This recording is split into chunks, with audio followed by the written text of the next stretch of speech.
predictions and they would come true Yeah, as and you could well. also do it in a brain in a vat or the Matrix, but we reject those hypotheses for the exact same reason we reject idealism. Well, then there's not really anything to argue about anymore. Right, you're just wrong? Yes. I mean, I understand, but so like, yes, there's no Well, evidence. if you claim that I'm wrong without anything to really back it up, it's Well, no, I have just tons to back it up. So again, we have lots and lots of evidence that physical stuff can make novel predictions. Physical stuff can show it's not imaginary because we can say if physical stuff exists outside of our mind, here is a prediction about the future we can make that our minds cannot accurately predict the future. And so if this comes true, that's good evidence the hypothesis is correct. Is it 100% proof? No, we don't need 100% proof. So we can say, yes, there is a physical world. And idealism makes no novel testable predictions, and so there's no reason to believe in idealism any more than there is to believe in a brain in the vat. Well, there is a very simple test you can do. What's that? Ask yourself, have you ever experienced anything outside Okay, your that's own not a consciousness? test. So that's not a test. That's not a novel prediction. It's just saying, what have you experienced? So that's experiment, right?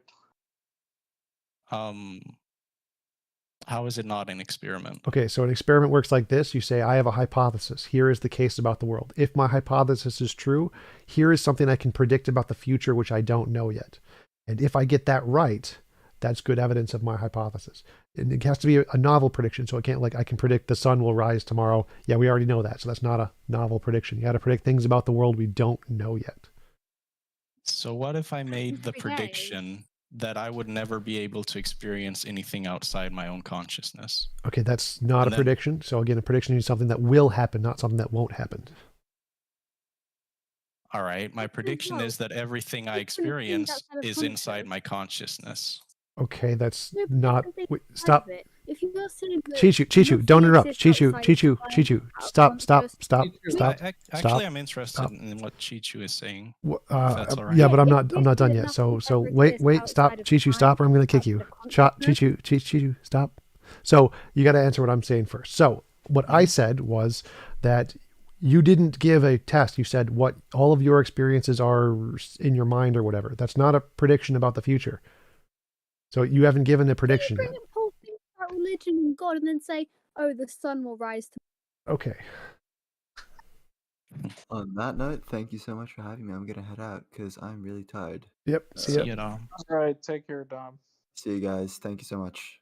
Bye-bye. Like I said at the beginning, I will not be arguing from anything that I can take out and show you. I will only be arguing from my own direct experience because that is all I really have. Right. So that wasn't part of what I said. So we're asking, why should we believe that your experience, your imagination, is an accurate description of reality? The fact that you experience it isn't evidence it's an accurate description of reality. Saying it's the only thing you experience doesn't make it any more evidence. But I'm a bit confused because aren't you making the assumption that something exists outside your experience? No, I made a hypothesis which made predictions which were correct, and based off of that, I have good reason to believe there is things that exist outside of my experience. And the hypothesis happened inside your experience. The test happened inside your experience, and the result happened inside your experience. Yep, so and that's good evidence. And that's good evidence that it exists outside. So if I have a hypothesis that there is a cup that exists on my shelf, and I say if I hold a jug of water and I pour it, it will not get on the floor, and it doesn't get on the floor as far as I can tell, that's good evidence there is a cup that exists right there. So novel predictions work just fine. Even if all of my experience is all in my head, I can still use those future predictions to tell me something about the external world. Does it prove it with 100% certainty? No, but it doesn't need to. So yes, I can use my internal hypothesis and my internal experience to indicate external things. This is not contradictory. Hello, Genius. How's it going? I'm not claiming it to be contradictory. Okay. In fact, both things could be true, equally true.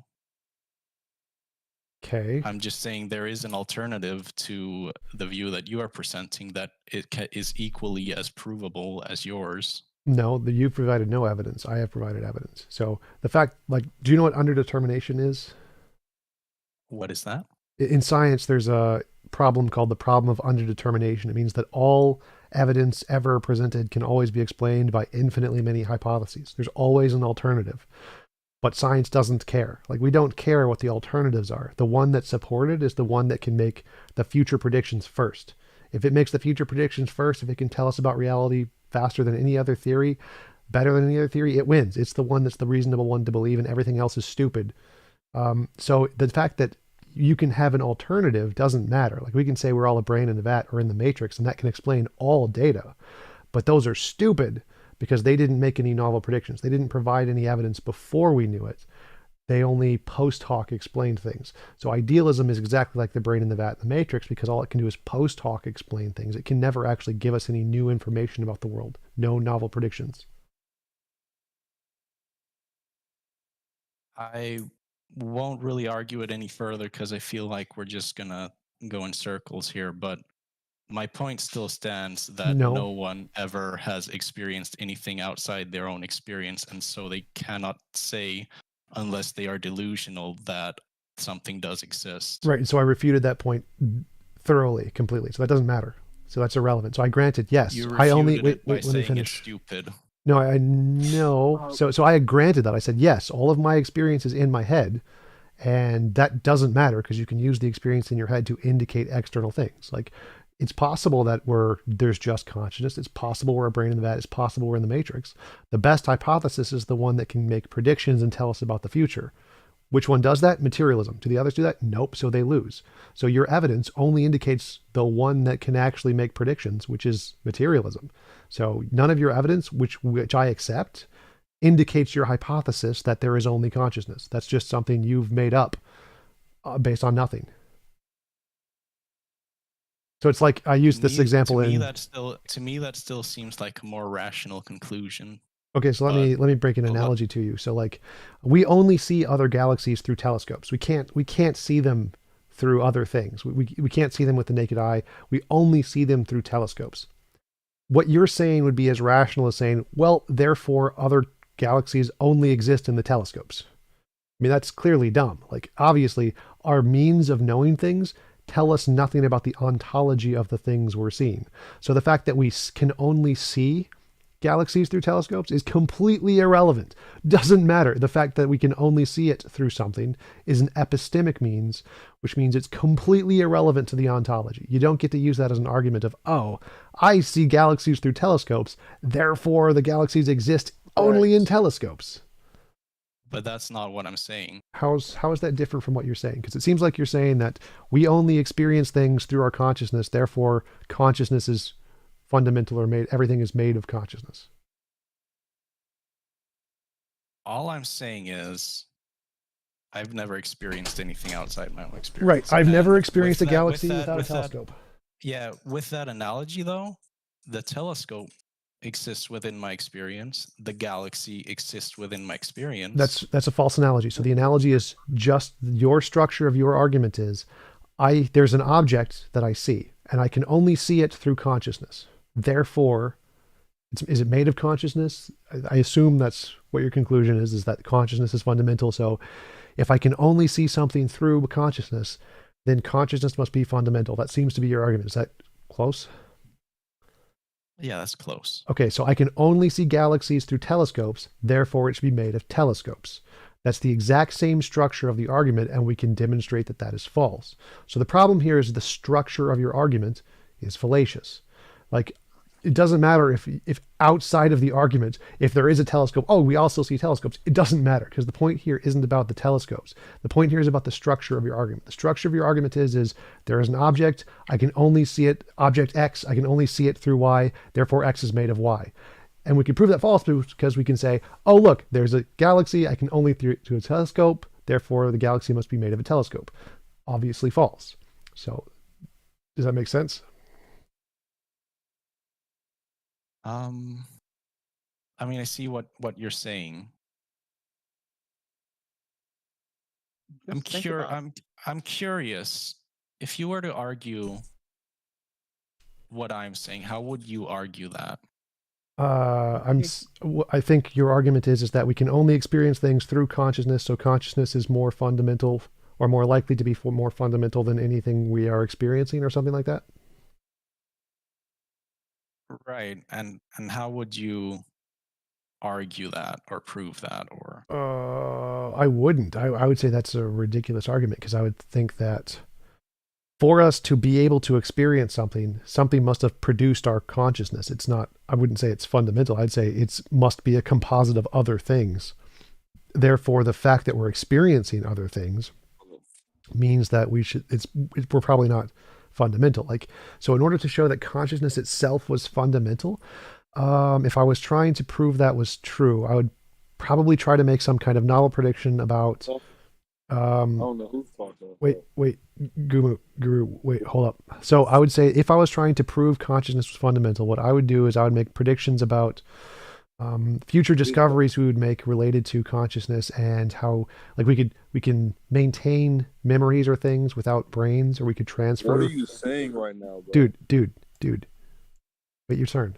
So, like I was saying, if I'm trying to prove consciousness is fundamental, what I would do is I'd try to make an experiment to show that you can have consciousness without brains, you can transfer it to other people, you can survive death. Those are the ways I'd try to prove it. Argumentation is completely worthless here. You need novel predictions. all right. Well, I do not yeah. Hey, Froppy. Yeah. One thing to do with this is just let it rest and think about it after a while. Do you know what I mean? Like, Yeah, you could say that's it. a good argument. I can't think of a response now, but I can come back later. Is that kind of a thing? Because a lot of topics in philosophy can be difficult to wrap your head around. It sort of takes time for you to fully comprehend them. And it's good to sit for and then come back to it again at another time. Mm-hmm. Yeah, that was also why I asked how he would like argue for it, so I had some kind of structure to go by. By the way, can I ask how's my mic sounding? Sounds fine. I think your older one sounded better. I think this one sounds a little more muffled. Yes, because I'm using my phone this time. Ah, gotcha.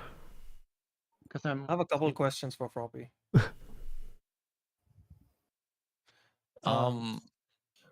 So Froppy, I mean, I just want to understand your position is that, so there's a tree outside my place right now. And if I don't look at that tree, are you saying that that tree doesn't exist external to my consciousness? No, I'm saying that you would have no proof in your own experience that it still exists. So what if I had a friend who I asked to look outside the window, and that friend tells me that, yeah, he does see a tree? Wouldn't that be reasonable enough to then think? Then what you would experience is a voice, and it is giving you information which is happening within your consciousness. But what does it say about the tree itself? I think he's saying that tells us nothing about the tree itself. It is just another thought that happens.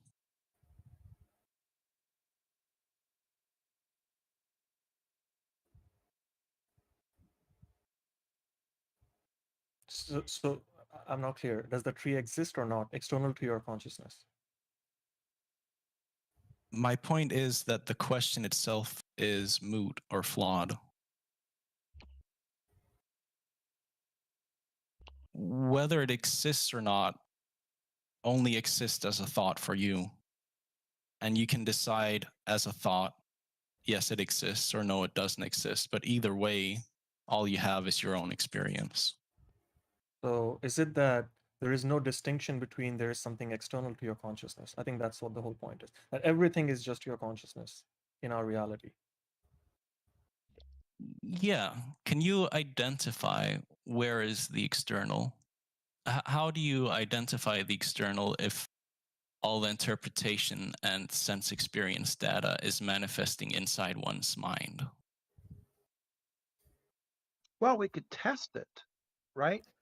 One way I could test whether or not the tree exists without my perceiving it would be I close my eyes, and if I bump into it, that means it existed even though I wasn't perceiving it. But all that proves is that, so what happens is that the experience of bumping into something happens. Well, But again, that's just another thought. it's not. It's evidence. When you get a so certainty, yeah, get a certainty. It doesn't get to certainty, but it would count as evidence that. And I think that most people learn how to make the world around them exactly this way, right? And yes. called object permanence. It's called object permanence. Mm-hmm. Things exist whether we are perceiving them or not. That's something that children learn at a particular age. I think it's like yes, and I'm not saying that the tree disappears or stops existing. I'm saying that the speculation of whether it's there or not is just another thought, and the question itself becomes moot. But if I'm Yes, perceiving evidence. about it, it's not existing. So another way we could look well, at this is... Mind if I jump in here? So I think his argument is that the only way we get evidence is through our consciousness. And so if we don't have consciousness experience of something, we don't have evidence of it. And so we can't know one way or the other if we're not looking at it, kind of a thing. And so I think he's just saying, because we don't have absolute certainty or a way to know of something outside of our consciousness, we can't say that there is real evidence there, that it exists there. He's just saying we can't say one way or the other. So it's, all we have is consciousness epistemically. And so we can't make claims about ontology. So I think he's making a claim about knowledge in that. Like Froppy, what would you claim would be evidence that something existed outside of our consciousness? How would you prove my hypothesis? Like you asked me. I genuinely cannot think of a way. Just accept the fact that the world is not just your head, and your senses, even they don't even give you enough information about what the world is. So just accept it. So like, what if for example, we had a hypothesis that your consciousness is made of matter, and that if I take this electrode and stick it in your brain, and shock it, it will cause certain things in your consciousness. Like I can make your consciousness do things that you have no control over. Does that seem to indicate, like, obviously this is all happening in your consciousness. So I'm going to tell you, I'm going to make your consciousness see red right now. And then I press a button and you see red. I'm going to make your consciousness see blue, and I press a button and your consciousness sees blue. Now all of this is happening in your consciousness, but don't you think that would be good evidence that physical stuff is there controlling your consciousness? It wouldn't be proof, but it would be good evidence. Yes, but at the same time, that change in color is still only a thought. I like when I'm contemplating on this, I like to put it up against a dream, because in a dream, the houses are literally inside your head. You're walking inside a body that's inside your head. Everything in a dream is made of consciousness, yet it looks real, it feels real. You can pick stuff up, you can throw it, you can make predictions. Now you get hit by a car and it starts bleeding. What is that car made of? What is the blood made of? All of it is only happening inside your mind. Continue this for 5 more minutes because it's deviating away from like the main topic of the discussion. Yeah. All right, that's fair. Can you guys hear me? Yes. Yep. Yeah. Yes. Okay. I just wanted to make sure. I mean, I just want to tell you something I have read about thoughts. Like, someone called Proper said that the reason we developed the ability to abstract and have thoughts is so that our stupid ideas could die instead of us. So, yeah. So just think of it that way. You are an entity that is trying to survive, and you're living in a world. That's why you have thoughts, because they are from this world. Yeah, I will finish off. Sorry for cutting you off, but I will finish off by saying that the only reason I choose to believe this as reality is because it makes me feel better. That's fair. Like Also, I'm fine. I'm also fine in with the that. dream, you cannot rewind time. Yes, you In can. reality, you Lies. cannot rewind time. Yes, you can. Both you can do so in both reality and in dreams. So in physics, you can actually rewind time thanks to black holes. Yeah, I mean, if you're hit by a car in the real, you cannot be unhit by a car. It's But lies. if you're hit by a car in your dream, you can rewind time and not being hit by the car. Right. Okay, but just for the sake of argument, that rewinding would still be happening in a linear forward time. Nope. That's not how physics works. So in a dream. Oh yeah, in a dream. Yeah, in a dream for sure. Yeah. But in physics, you can actually rewind time and you can actually undo the car hitting thing. That is actually a possibility in Really? physics. Yep. So like, is it all right if I ask? I'm just interested yes. in that because So time travel has been.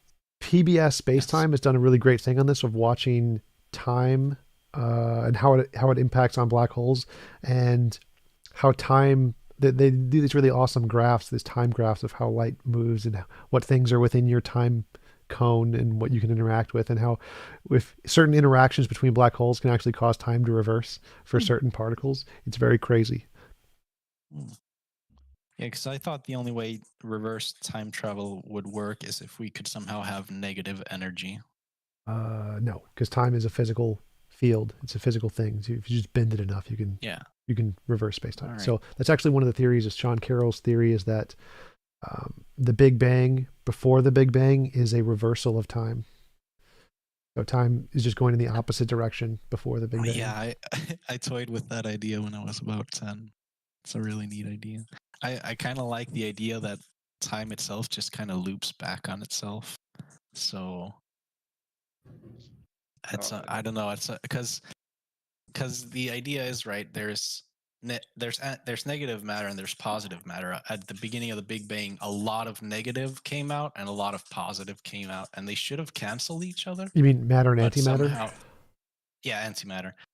And they should have canceled each other somehow, but somehow there's more matter than there was antimatter. So my idea is that the antimatter has backwards time and traveled the opposite direction. That's not actually a bad theory. I like that. Yeah. And so eventually both sides will loop back on itself when matter and antimatter. And then they will become the antimatter and matter. They will kind of reverse roles and go the other way around. Okay. Well, I have a little bell. I have a bell that rings every time I hear the word actually used. And when you say physics, actually, in physics, is actually time goes backwards. Do you mean in physics with its mathematical description confirms that it actually goes backwards? How are you using the word actually? I mean, literally, like physics describes the way reality actually is, like what it's made of, its ontology. And so in the ontology of reality, time can go in the opposite direction. It can be reversed. Yeah. I just have a thing about actuality. I believe, using the word actual, because people keep asking about actually, they're asking for a fundament that's universal, from which everything derives. And that's what I think is actuality. What? What? It's almost like saying everything that exists. It's a difference. In order to exist, something must occur. So I say the occurrence is the fundament. No, not necessarily. Every diverse particular that exists, it has to occur. No. Because non-occurrence is nothing. No. This is a Thomistic redefinition of the term actual. Well, I mean, like, there can be multiple things that exist and nothing occur. They can just be eternally past and future. There's just these two objects and they're just completely stationary and they never do anything. Like, so you don't. Right. I don't know what you mean by occur here. Well, I mean, things that don't occur.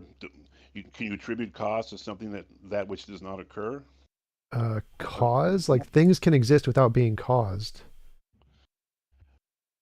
Things can exist without occurring. I agree. I think things exist by the virtue of their occurrence. That's the fundament. You can't go. No, past that. So a brute fact is a fact that exists with it never occurred and it was never caused. A brute fact occurred was never caused. Yeah, it didn't occur. It was never caused. It's just always been there. It's always been the case. It's never changed. No changing. Right. What Abstract things objects That's what exist and they don't occur. what things exist without being caused? What I is mean, the thing that necessary exists? things, brute facts. Necessary thing, brute Oh, facts. don't some quantum particles exist Abstract- without a cause? abstract Well, objects. no. So the quantum particles occur. So the quantum particles do Mathematical. occur. They are Right, but they're- I think I don't know. I just read. I think I read somewhere that the consequence can happen before the reason in the quantum realm. Maybe Prior- that might be in reference to the cause thing. Like they can happen uncaused, but they would still have the occur thing. So I was just talking about things that could both be uncaused and not occur. So those would only be necessary things, and brute facts would, I think, be the only things that could fit that definition. Well, we don't experience cause. Cause is attributed descriptions of that which occurs. The only thing that's actual is that which occurs. It's actually effect. We perceive effect, and then we attribute cause. Abstract I've never been objects. able to Abstract understand objects. feminism. Abstract objects, for example, they are actual. They exist, but they don't stand in causal relations. So, according to your definition, they don't occur, but they still exist. No, they occur. They do occur as sentient constructs. Abstract objects occur. What? As sentient constructs. I think this is getting way too off topic. So I'm sorry. You guys deviated. So let's go back to God. Yeah. Anyone here got? It's some the argument for God? question of things that could exist without cause is a question about God. He's the thing that exists without cause. So that's why I wanted to know what are those things you think exist without cause? When they define God as independent, I believe that God cannot exist unless he occurs. So that's a flawed. It's. I don't believe God exists. yeah, that rationality doesn't make any sense. There has to be something which never occurred and has to exist. Reality could not have occurred from nothing, because what you're saying is something came from nothing. If you're saying for something to exist it must have occurred, you're saying something must have come from nothing, which makes no sense. There must have been something that exists.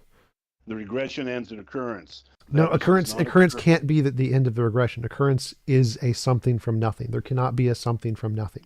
So occurrence can't be the end of the regression. So I think that naturalistic pantheism is the end of the regression, where there's just a natural law of reality, and that's the foundation of all reality. It's just some part of nature. I just say fundamental physical substance. Same thing as naturalistic pantheism. Just call it naturalistic pantheism because it's sexier. I think I finds it. disagree with the marketing there.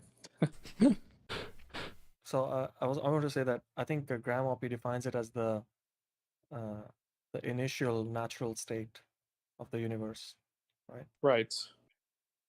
Yeah, but that's boring. It is boring. We can call it naturalistic Arianus. Is that? I thought was. I'm sorry. Was there the answer to things that Wait, existed what? without being Yes, caused? yes, Luke. So there, all of the different possibilities of what could exist without being caused are like theism, deism, pantheism, panentheism. My preferred version is naturalistic pantheism, which is a fundamental law of nature, like a quantum field that was eternal, never created, has always existed, kind of like how you think God does outside of space and time. So naturalistic pantheism is something that exists today and yes. doesn't have a cause. Yep. Okay. And I think we already talked about that.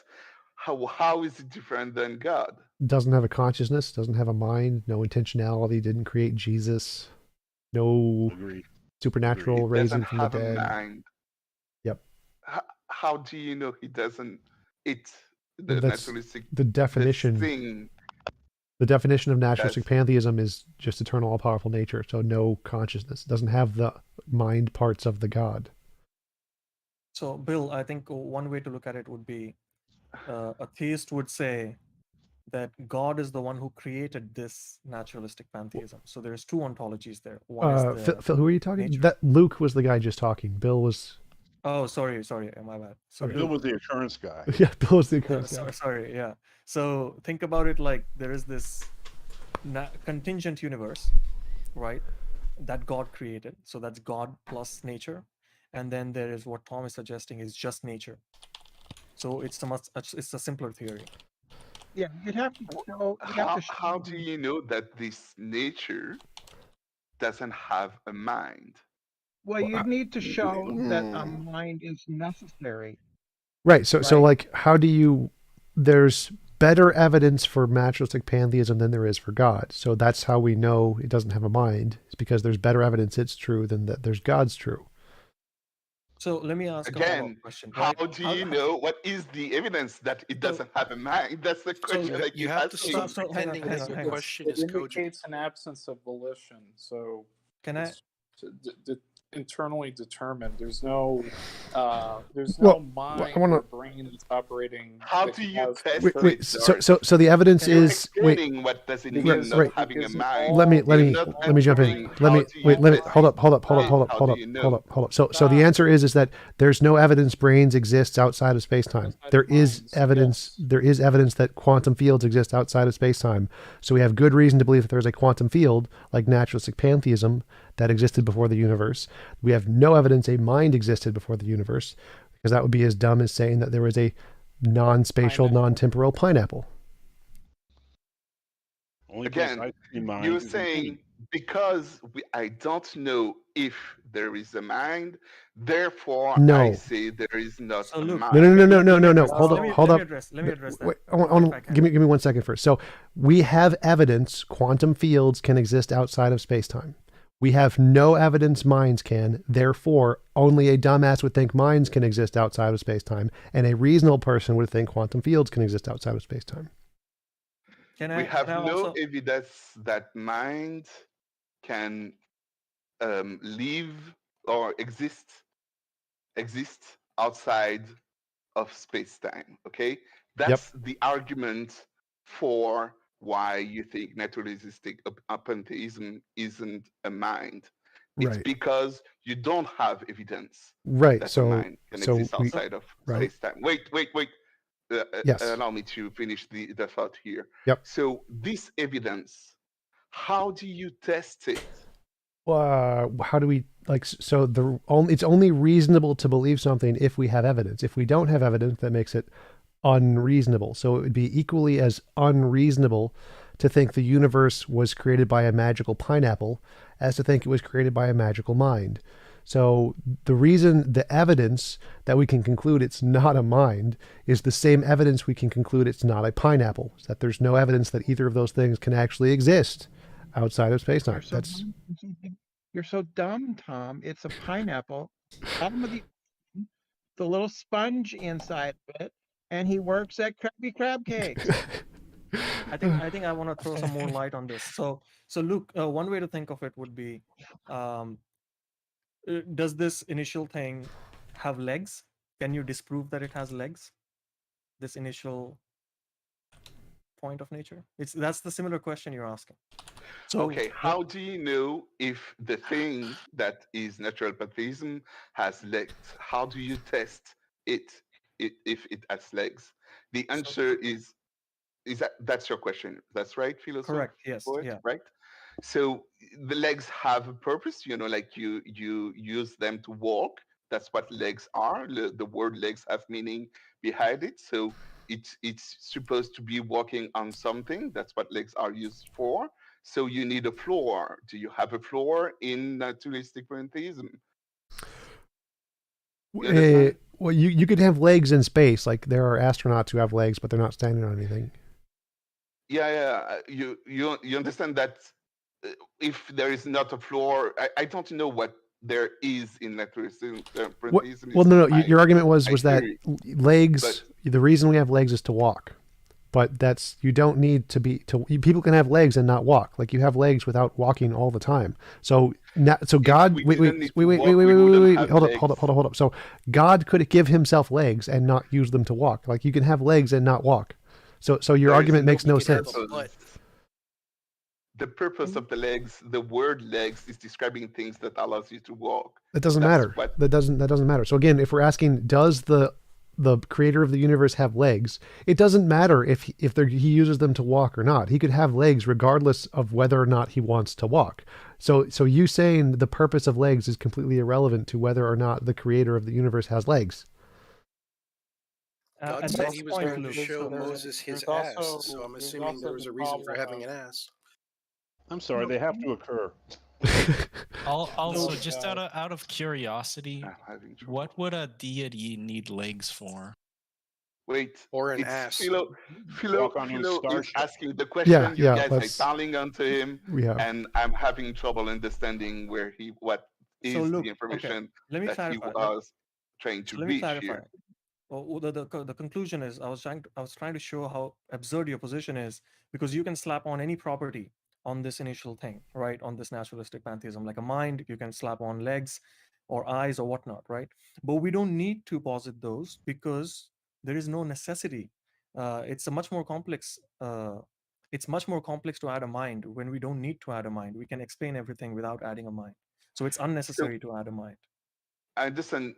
Okay, so the argument that you're proposing here, we don't need a mind for it to be able to exist. Exactly.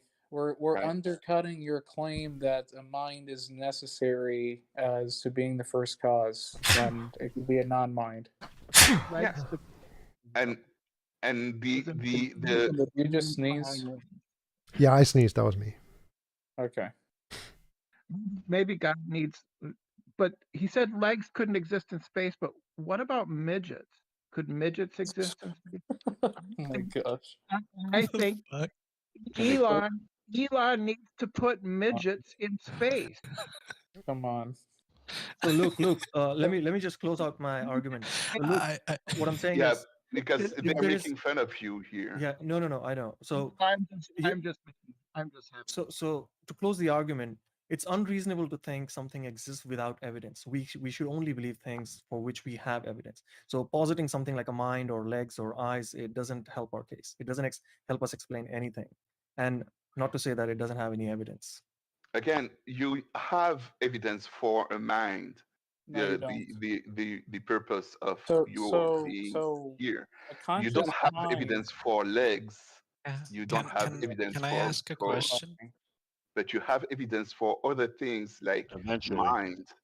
No, so that's why you say we need evidence for those.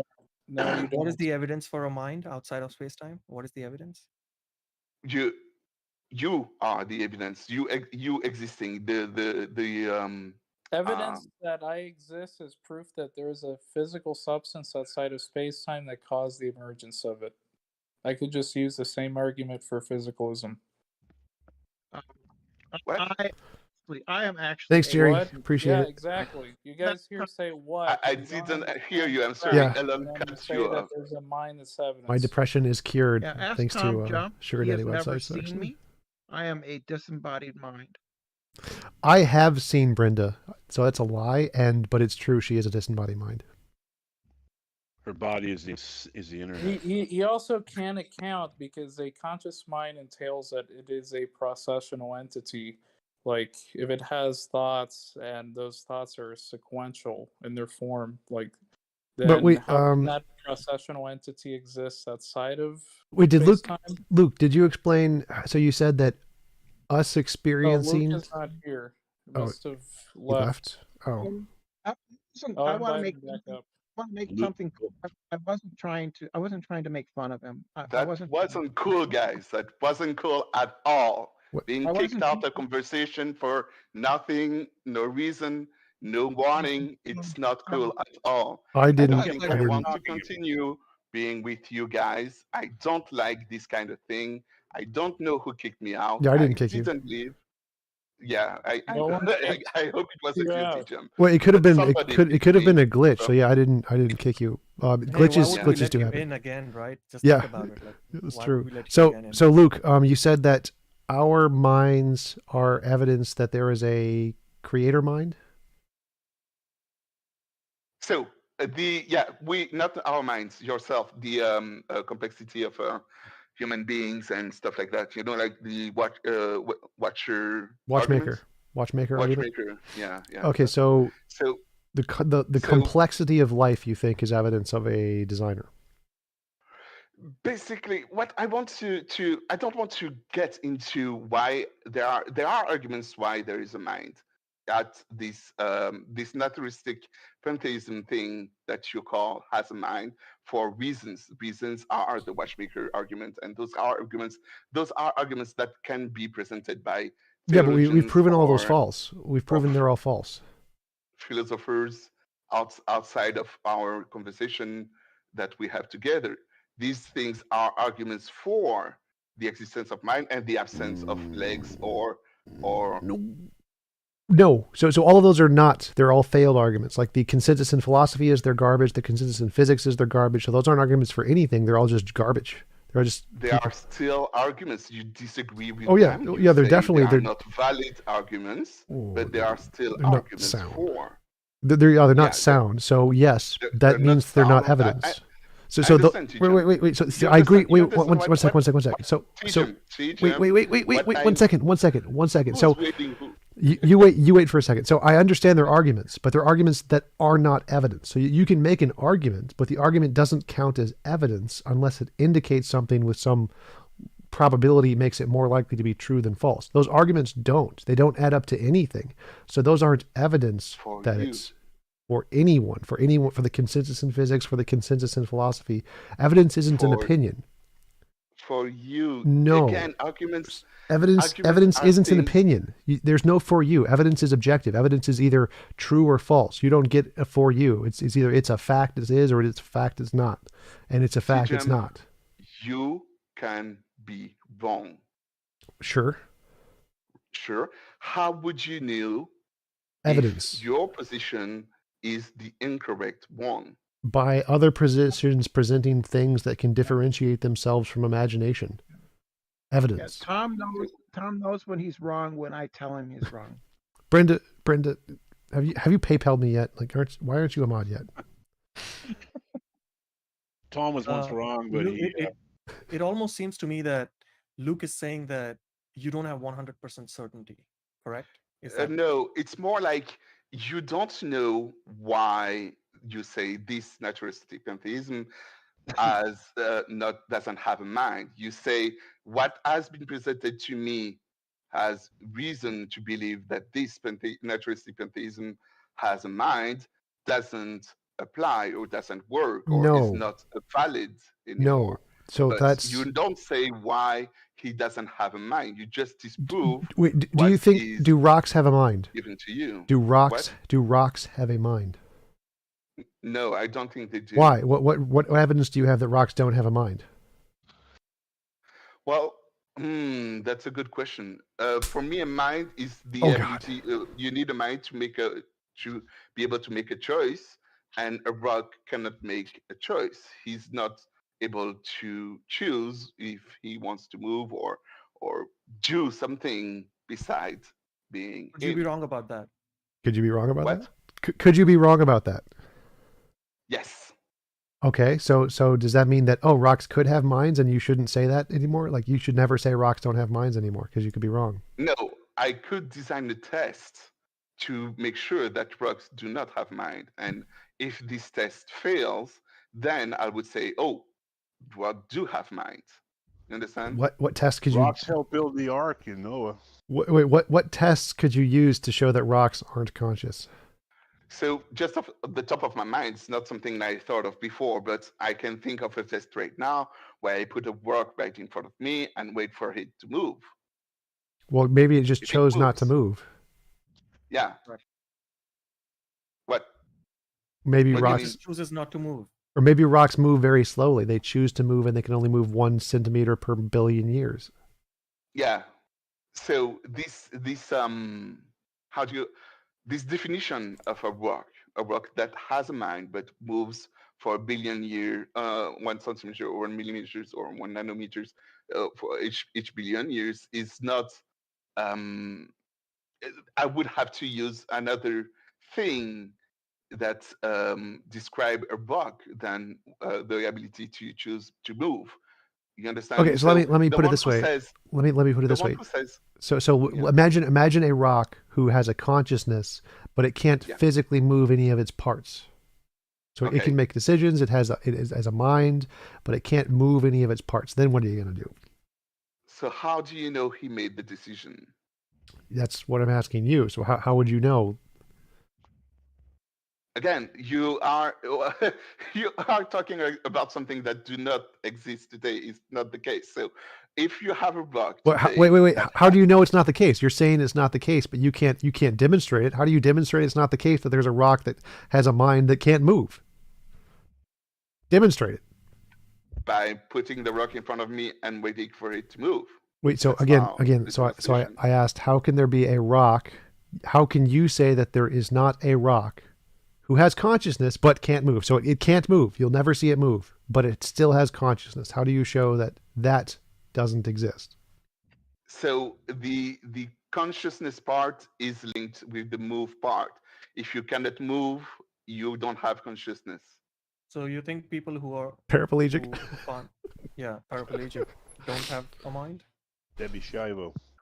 Does that answer your question? No, no, it doesn't. No. So because there are people who can't move but still have a mind. There are people who are completely paralyzed and have a mind. Yes. So how do you know They there is can a do rock? stuff. They can do stuff. Those people can move their eyelids, or Nope, they can't move even if anything. They in the cannot move vegetal any state, muscles. they are in. They What? cannot move. They cannot move any muscles at all. They're literally completely paralyzed. They cannot move anything. There are Yes. people who are in a coma. So they have the ability to wake up from this limber. How do you show that? Because they can't move their eyes. Yes, you can. Well, you have history to tell you that they can wake up from this state. So maybe the rocks will. So maybe the rocks will wake up Wait, after I'm a sorry, few billion years. Philo. The person who is how do you say that?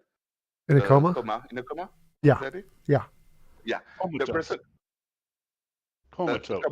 comatose. Yeah, comatose person is able to wake up because we have tested it. We have put this person who is still living. I guess the heart is still pumping and stuff like that is still happening in this body, and this body moved after he was in the coma, right? So that's how we knew there is still how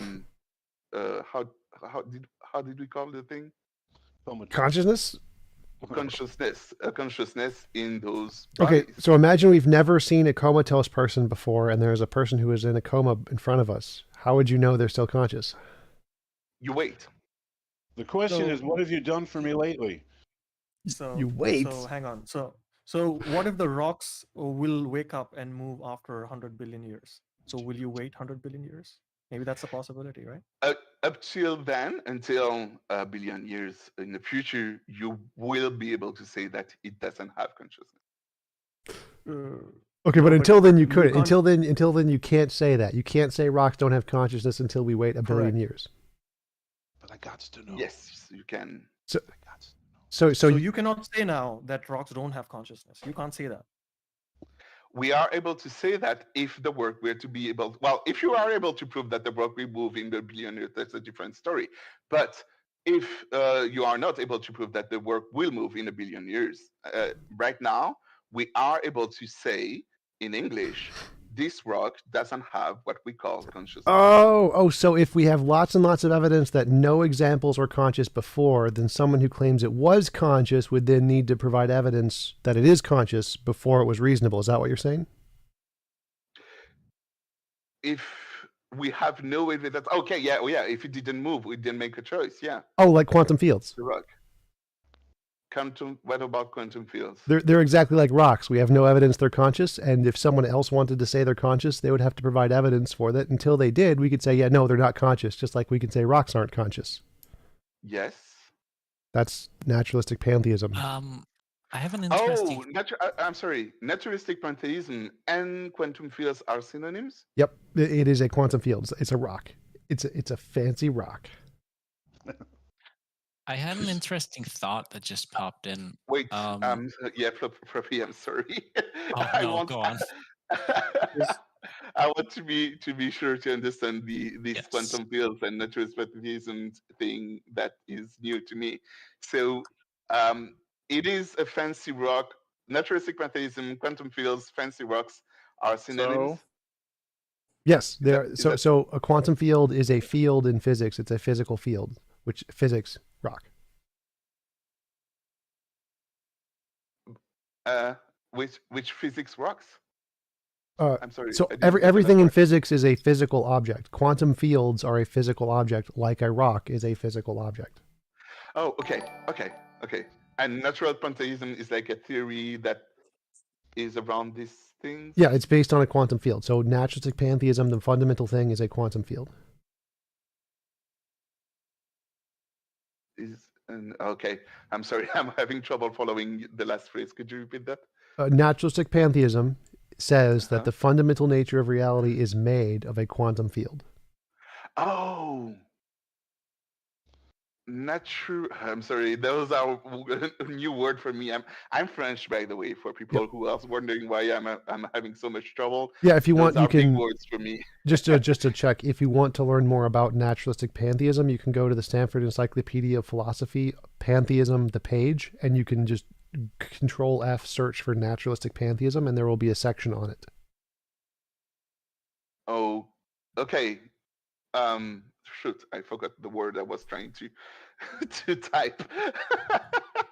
I was trying to type a new word for me. You said there is a relationship between naturalistic pantheism and quantum fields, and the word between those two was? In naturalistic pantheism, the fundamental nature of reality is a quantum field. Fundamental nature of reality is a quantum field. Okay, so and quantum field is another word for a fancy rock, like some kind of physical object.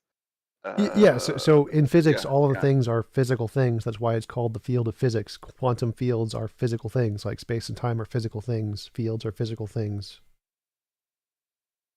Nature of reality is a quantum. I'm sorry. What does the field have to do with the wave or the cloud? Quantum cloud, it collapses into an object or a particle? The field is the thing that it's in when it hasn't collapsed. And before it collapses, it's just possibilities. It's still existing in the field. Wow. Okay. I got to read about that. All right. So the nature of reality is a quantum field. This quantum field, therefore, do not have a mind because it's like a fancy rock. Yeah. So like all of our evidence of quantum fields is that they're exactly like rocks. They don't interact with things. They don't move or make decisions. They're just systems like rocks and tornadoes and hurricanes and planets. They're laws of physics. And they were there forever. Like they exist without being caused. Yep. Yeah. Yep. When a rock do exist with a cause, right? No, not exactly. So rocks are a result of things in the quantum fields. Oh, okay. So when I say I pick the rock, I put it on my table. This rock, I use the word rock to call it, but I could call him Steve if I wanted to. Sure. But this thing exists with a cause or without a cause? That doesn't make a difference to the argument. So the argument is are rocks conscious? It doesn't matter if they exist with or without a cause.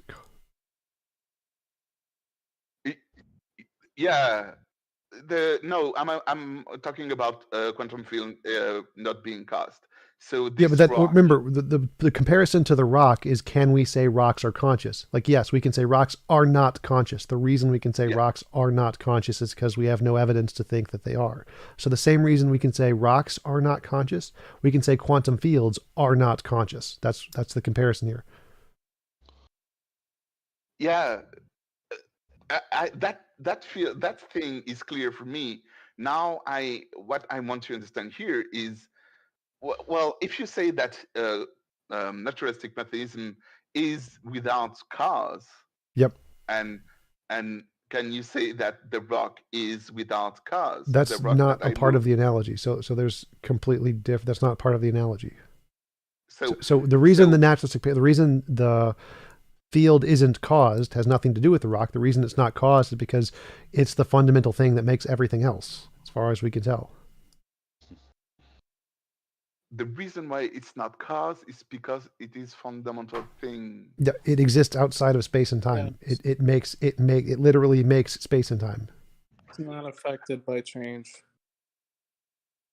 Okay, yes, okay, and the rock can be affected by change. The rock analogy doesn't follow here. So the rock is doesn't only follow about the anymore. consciousness. The rock has nothing to do with creation or not creation. The rock analogy is only about consciousness. You understand that why do I want to see the difference between this thing that is without cause and the thing that is caused, like the rock, is because I feel in my in our conversation that this is where the mind come into play. Well, all minds we understand? know of are caused. We know of no uncaused minds. Yes. Well, beside God's. Is that No, we what don't you're know saying? of God. All of the minds we know of are caused. All of the minds are exactly like rocks. They're exactly caused. So all minds that we've ever have any evidence to actually exist are caused. So there's no reason to think that there is an uncaused mind, because all minds we know of are caused.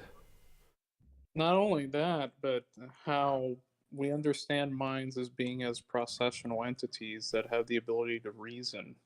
If we take reasoning to be a chronological process. Hot topic. If you want to debate me, you have to send me $50, and that's my debate cost. So if you send me $50, then we can set up a debate time. For the theistic worldview. It's not really a problem. It has been. It is a problem. It is a problem. It is a processional entity. It is a processional entity that has the ability to reason. That's one of the things that a mind undergoes implicitly. If that reasoning capacity involves some sort of chronology, right, like sequential thoughts, how can that happen outside of temporality, outside of time? Time has been created by God. You're still restating the claim. Make a counter argument. So, because you know the analogy with World of Warcraft, the MMORPG words, where the programmer is God and the players are humans. So I think his question is how is it possible God as a mind could exist outside of space time? Because it seems like minds themselves can't. It's not possible. Outside wait. World of Warcraft. He's saying it's not possible for a mind to exist outside of space time. You saying that is to say like a pineapple exists outside of space time. That's just a silly argument. Clearly, pineapples can't exist outside of space time. So how is mind any different? So I don't know about pineapple. I know because of the arguments presented for the mind existing outside of space time. Sure. Could you present any of them that aren't just complete nonsense and false? Well, can again, you could be wrong, Tom. You can be That's not an argument. On your. No. Can you address my argument first? Because I asked you a Yes. question and you just evaded. No, I didn't teach. I'm interrupted. Well, no. So Darth, I rephrased your argument. So I asked him, how is it possible for a mind to exist outside of space time? And then he said, well, arguments. There are arguments to show that that was his answer. There's these arguments that show it's possible. I was like, what are they? That would be the follow-up. Yeah, and can he show an example of a mind that is non-processional? It's non-sequential. So you have I talked to you with before TJump interjected. about the example of the World of Warcraft, the MMORPG word. You understand that the mind of the programmer is different than the mind of the NPC, right? You understand that part, Darth? Sure. Like how Yes. how is this relevant to the argument that So you understand that the minds time of the programmer is different than the time of the NPC. OT, I actually right? partnered with G-Man on a debate. We debated Okay. together once. That You was understand hilarious. that the creator of the program World of Warcraft is outside of the time of the game itself, right? That's okay, but that's not my Okay, point. My so point has that's to do how with you knowing. have a being that is outside of time. We are outside. We are inside the game. We characters are inside the equivalent of the game, which is World of Warcraft, and the programmer, the one who created the game, is outside of our time. He is Doesn't in his matter. own time. His time. Doesn't matter. The analogy fails because the whole point is that a mind as a substance entails a process. If Let it me reasons, rephrase that.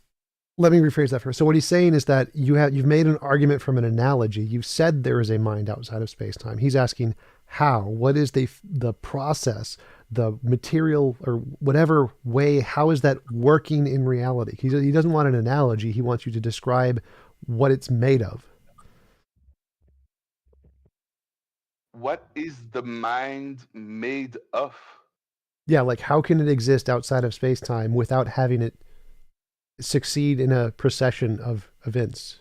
How can events proceed in a succession without time and have a mind? So it's outside of our time. It's not outside of time.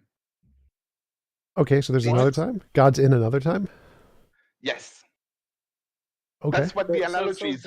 That's yeah, why this is a cop out because when we say outside of time, usually what we're referring to it's outside of any procession or change. No, I think that's fair. I think it's fair to say that outside of time is our time. It's not. It's not. It's not because he would even say that the mind is unchanging.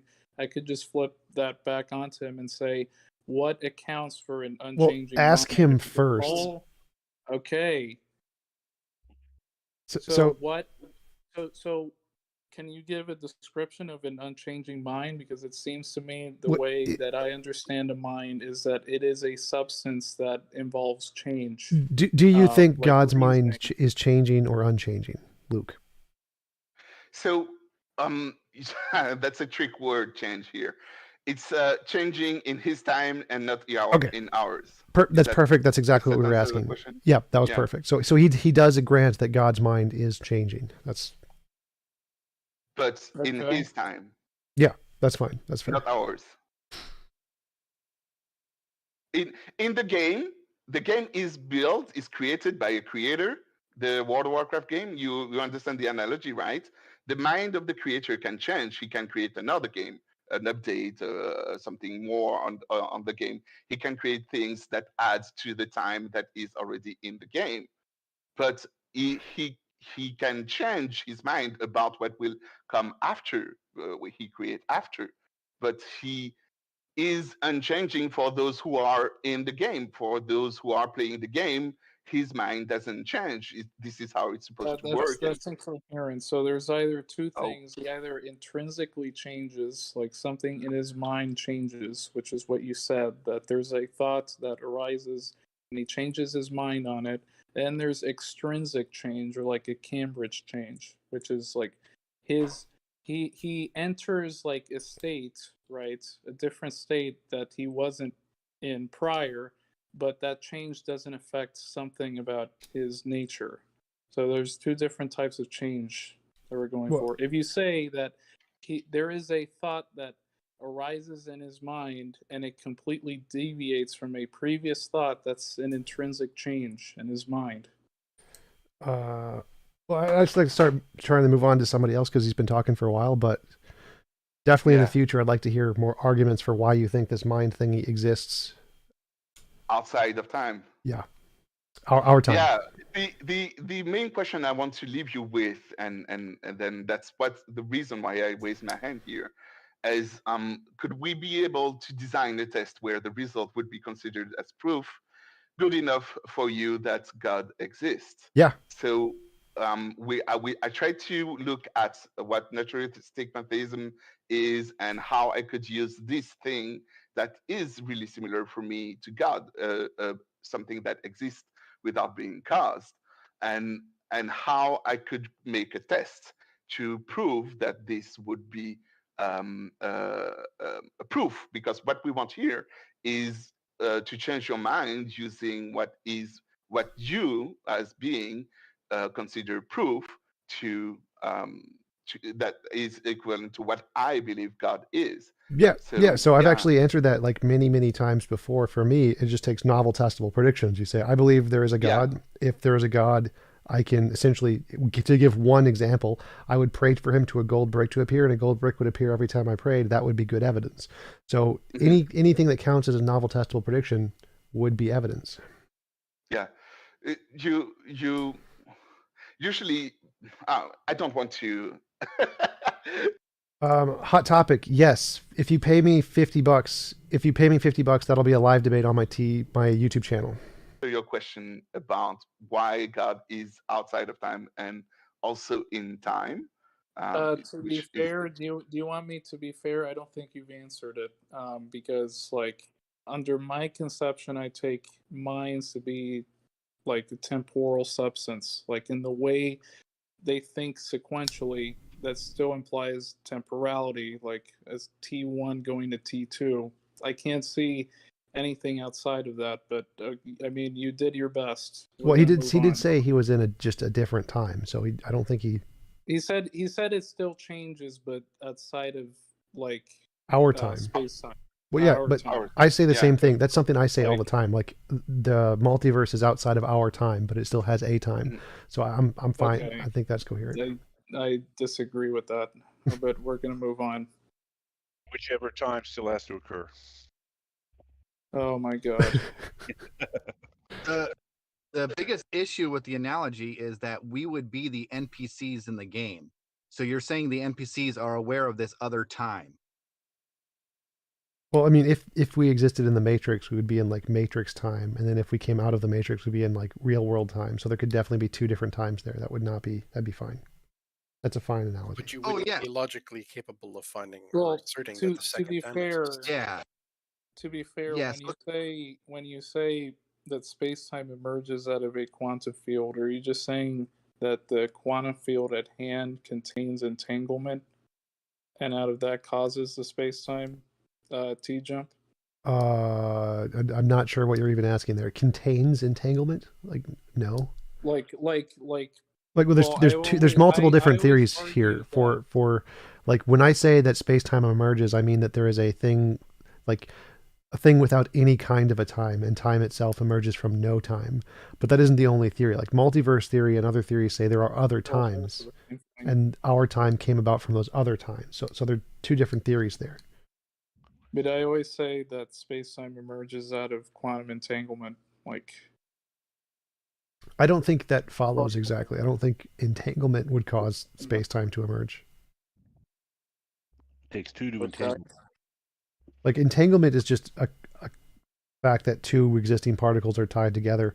I don't think that would be the same. Like entanglement is usually from the amplituhedron or some more fundamental information that is existing in a different field. It's not usually an entanglement that would do that.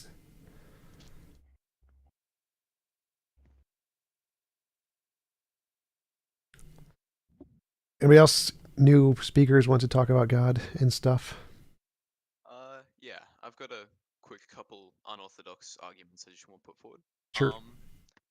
The first one starts out with, would you agree that the set of you and me is conscious? No.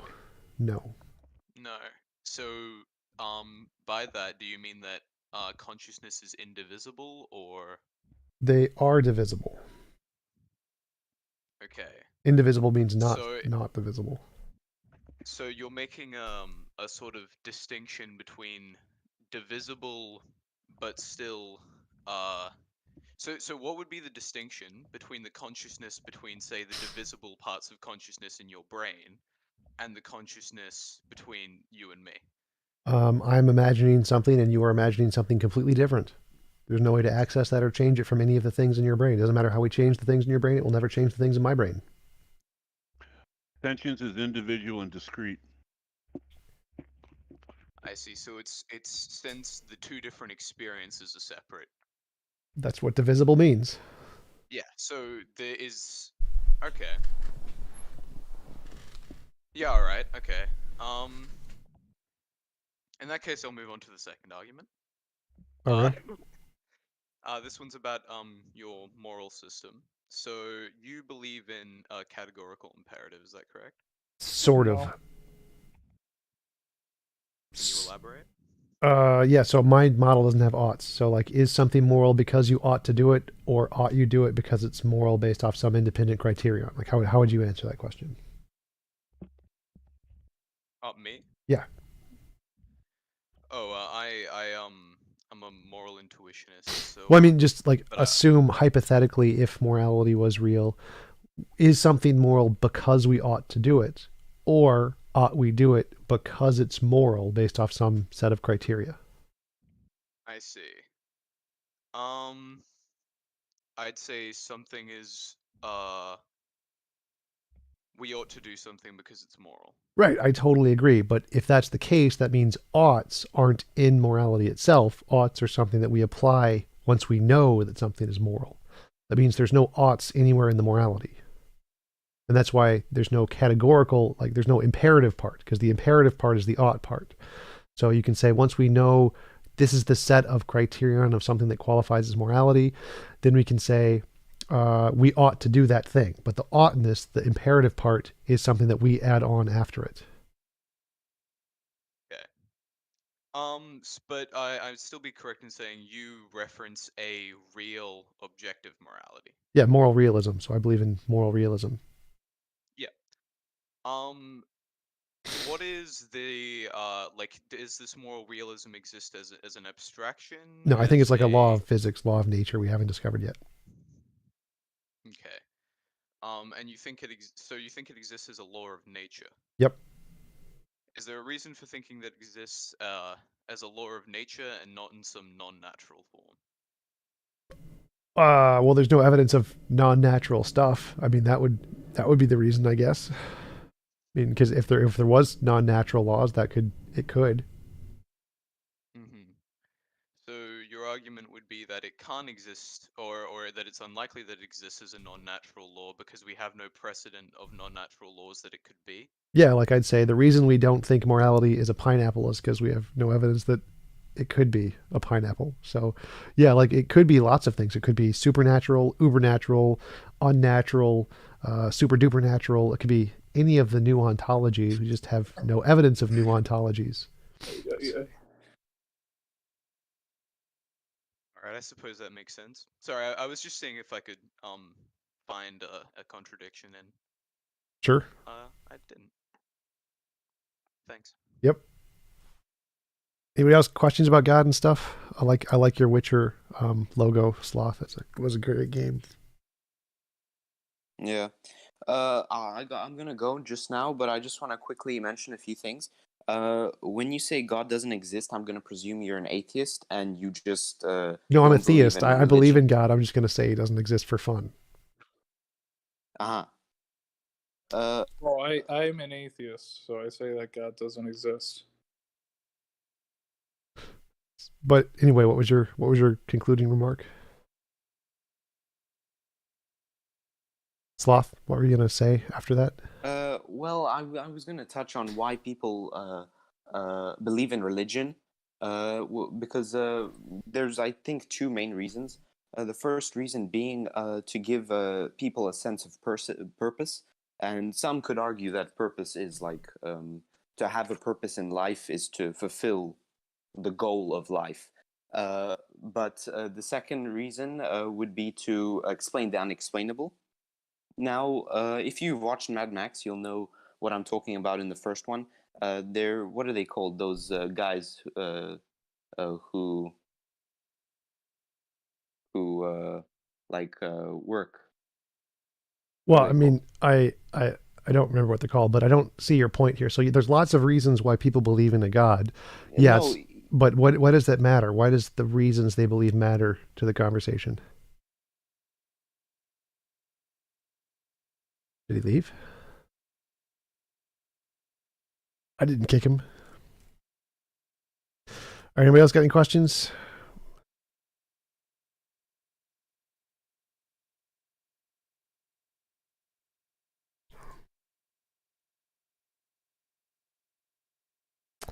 Carlos, how's it going? Hey, not too bad yourself. Yeah. Yeah. We were talking last time about ontology, and I'm still working out. I'm obviously a bit confused about it. I think you referred to ontology before as perfect knowledge of. You're kind of breaking up a little bit. Can you not hear me? Yeah, speak louder into the mic because you're breaking up every other word. Right. Okay. Okay. No, you were talking about ontology before, and you described it as having perfect knowledge about the existence of something. Is that correct? Metaphysical knowledge would be perfect knowledge. Ontology is just what exists.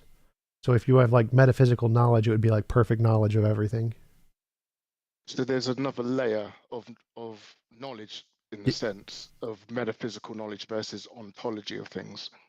Well, ontology isn't knowledge. Ontology is just all of the facts about what exists. But yeah, there's multiple layers of knowledge. There's like conceptual knowledge, what you can know just by thinking about it.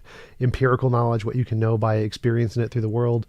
And then metaphysical knowledge would be like if you were omniscient and could know absolutely everything about the reality. Mm-hmm. Yeah, I think we're getting confused because I think you've mentioned ontology as having perfect knowledge. No, ontology is the study of what exists. Ontology is not knowledge. Epistemology is knowledge. Right. So I suppose like if we want to make an ontological claim about something, that something exists, we can only really do that through science, but we regard science as tentative knowledge. So what we think exists might not actually exist if we're like a descendant universe of, another primogenital world. So then we couldn't make an ontological claim, or can we, is what I'm asking. Yeah, we can't make an absolute ontological claim. So we can say, I think the world is material because we have evidence of material stuff. And that's an ontology. That's a claim of ontology of what exists. But you couldn't make an absolute claim. You could say the only thing that exists is matter and nothing else. Like, obviously, there could be supernatural stuff out there that we haven't discovered yet. That's possible. It's reasonable for you to say, I don't believe in that because there's no evidence of it. But you couldn't make the claim there is absolutely no supernatural realm. That would be a metaphysical claim, an ontological claim that we couldn't support with empirical data. Right. But so there's sort of like two levels to making an ontological claim. One in an empirical sense, and one in a metaphysical sense. Would you say? Yep. Yeah. And would you say that you have to have a presupposition that reality is real, or reality is reality before you can make? Reality is real. Something being identical to itself, like A equals A. That wouldn't be a presupposition. So a presupposition is something you assume is true before you make the argument. But like reality couldn't not be real. Like if reality was fake, what is it being an illusion inside of? Yeah. It's like saying A equals non-A. If you say reality is not real. Yeah. Yeah, I suppose I'd have to think about it more. But to me, whilst I accept that reality is reality, or reality is real, I still feel like it's something that you have to assume is true to make claims about what is real, what exists. Well, what would happen if you assumed the opposite? Like assume reality isn't real. What happens? Okay, so you have the other options like the Matrix, or well, that would still be reality, and it would still be real. Would it? Yeah. But I think that helps me understand your argument. It seems like you what you mean is that we have to assume the external world is real. Yes. Okay. Yes.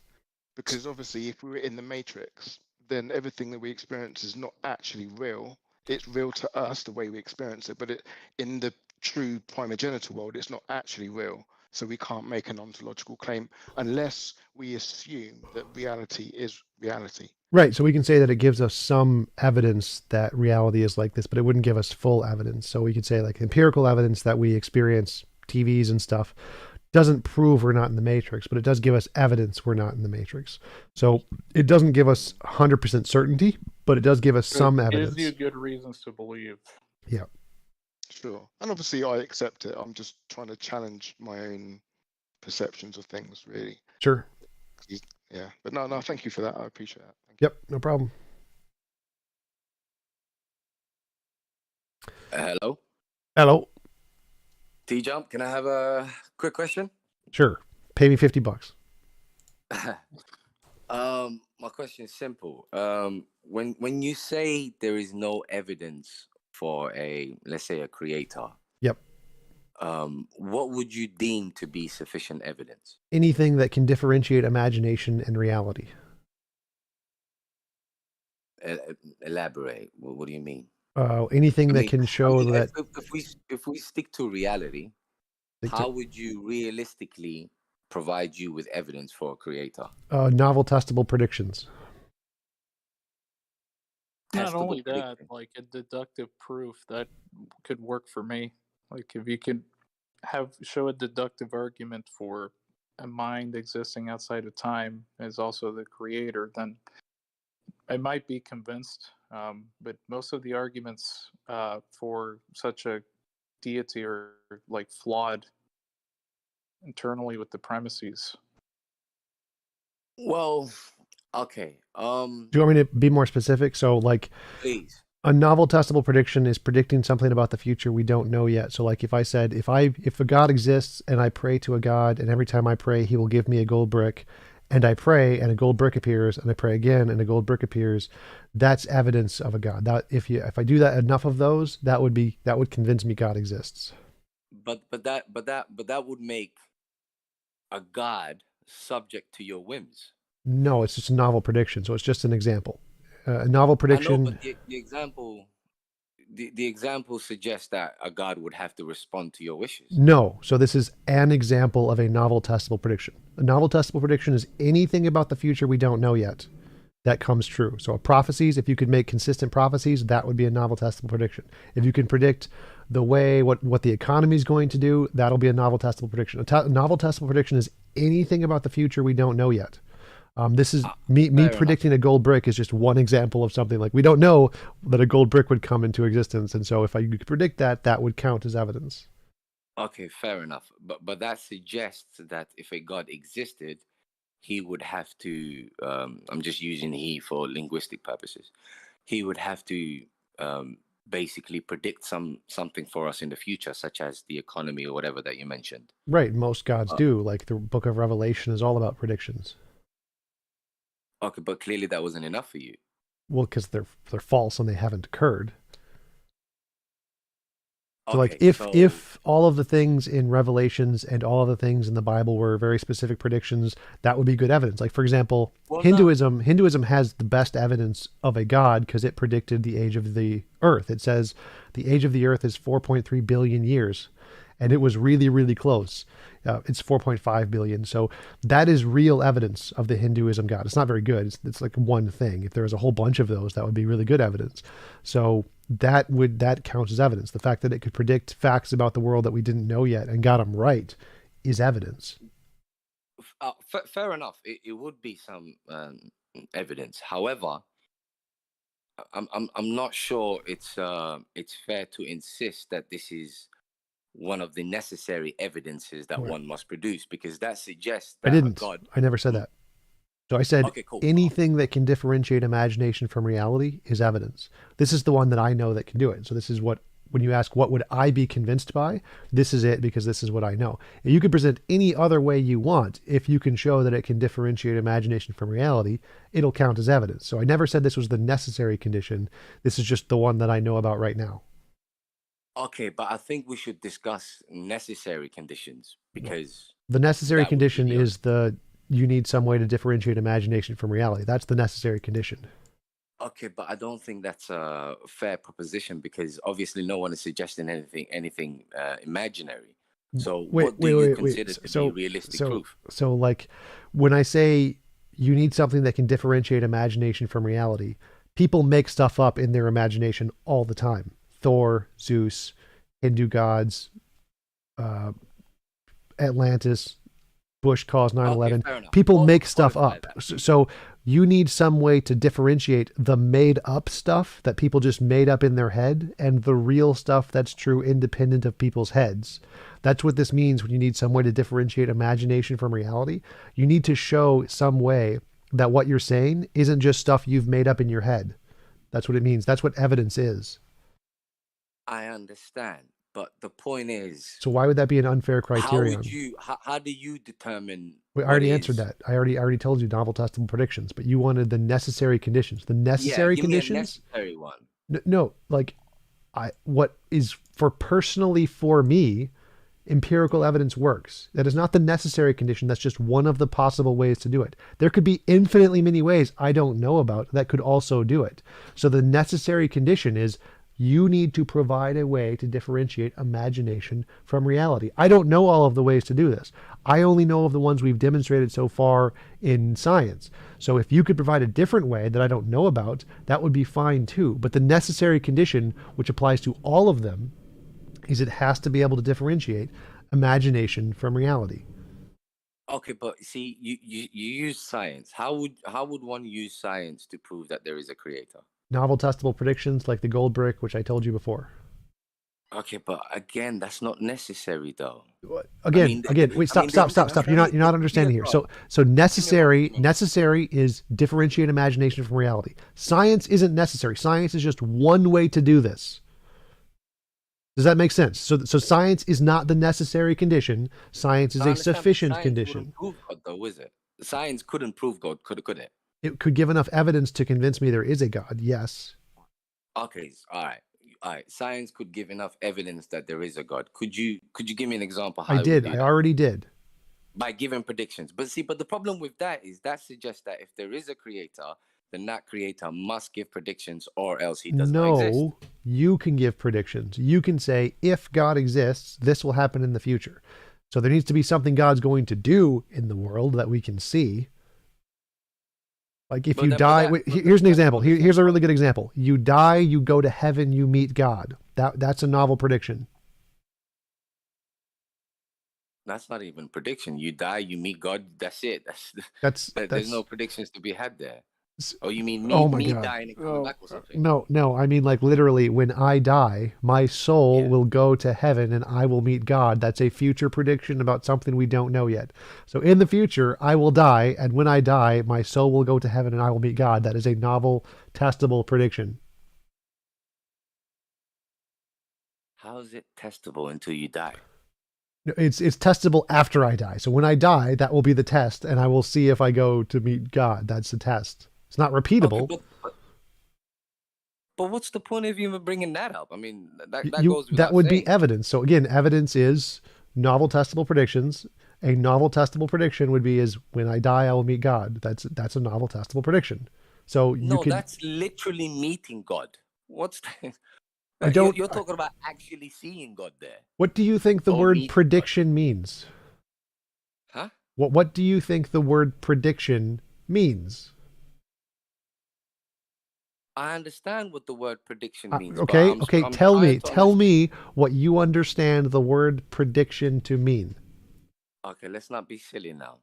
I understand what the word prediction Okay, what does it means. mean? Tell me what it means. TJump. Can we have a conversation rather than No, because you've made a very dumb mistake here. You've said that saying that after we die we meet God is not a prediction. That means clearly you don't understand what a prediction is. The point I'm trying to make is what would be the point in talking about predicting that? Because you asked about what would be evidence. That novel predictions are evidence. That's an example of a prediction. Like that, this literally logically follows directly from your questions. Okay, but that's not a prediction that you could test today, is it? Well, no, it's none of them. I guess there's a few I could test today, but why does that matter whether I can test them today? Because that's the discussion we're having. I'm trying to figure out what evidence you would accept. Novel testable prediction. So if you could like say pray to God and make the sun disappear, that would work. Or if you could. Okay, but are you willing to accept that you're trying to put God in a box there? You're No, basically no, saying I'm not putting God in a no, you box. are. Stop, Can I stop, stop, finish stop, the stop, sentence, stop, stop. I'm going to mute you. I can't finish Stop, nothing. stop. I'm going to mute you. So a prediction is when you can predict the future. If you can tell God what to do and he'll do stuff for you, that works. That works as predicting the future. If he will do stuff and you can know and he'll tell you beforehand, that will also work as a prediction. So if he's going to make the sun disappear in an hour and you can tell me that, you say, I prayed to God, he told me the sun's going to disappear in an hour, and then the sun disappears, that would also be great evidence. But what you need is you need to tell us something about the future we don't know yet, that if God exists, this will happen. Oh my God, I understand you. The point I'm trying to make to you is that suggests that God can only exist if he makes these predictions. No, that suggests that we can only make it reasonable to believe he exists. So this is, it's only reasonable to believe he exists if you can demonstrate it with some way to differentiate imagination from reality. If you don't have it, wait. Then what was the point of your argument? Because you just said I'm right. No, I accept that if you can demonstrate, only if you can demonstrate it. Look, I accept that part. I just want you to accept that when you say that if God exists, then he must make these predictions, blah, blah, blah, that is not necessary. No. That wasn't the conversation. The conversation was what would make me believe? What makes it reasonable to believe a God exists? What makes it reasonable to believe a God exists is evidence. Evidence is how you make it reasonable to believe God isn't just a figment of your imagination. If there's no evidence, then it's not reasonable to believe God is anything more than a figment of your imagination. Fine. I'm simply saying the particular evidence that you suggested, which is that he should make predictions, etc., that we can then test and etc. I'm saying that particular evidence is an unfair demand. No, it's not. No, it's not. It is. It's so again, this is anything. I said you could give anything you want to do this, anything you want to differentiate imagination from reality. I gave one example. So no, it's not unfair. I just gave one example of the infinitely many possibilities. You can provide any of the other ones you want that can differentiate imagination from reality. Go ahead. So no, it's not unfair. I'm just telling you one example off the top of my head. So present evidence or you're done. There is a point in the philosophy of religion that we should mention here, and the fact that you're starting with a God claim that you've unspecified. So if you're talking about a God claim that doesn't interact with reality by definition, then we wouldn't expect any evidence of it. But if you're talking about a God claim, like a theistic God claim of an interactive God, then the evidence you would have to manifest would be related to whatever you claim that interaction God does. Well, no, that wouldn't matter, Walker. So even if there was a God who existed, like a deistic God who never interacted, there would be no evidence for it because it doesn't interact. It doesn't do anything in the world. Therefore, it would never be reasonable to believe in it because there's no evidence of it. Yes. But most people are talking about a theistic God that interacts with the universe in some way. Right. The problem is he's not making the connection between, he's thinking what I'm saying is that it's only interactions that I command him to do. Like, no, this is any interaction about what God did that we can see in the world. So if like God said that in the future Jesus will rise from the dead in the second coming, that's a future prediction. If Jesus rose from the dead and had a second coming, that would be evidence. I would turn it around and make them specify what type of God they're talking about. I usually think that's a waste of time. I usually think it's always a waste of time. They can provide it. They can tell us what they mean.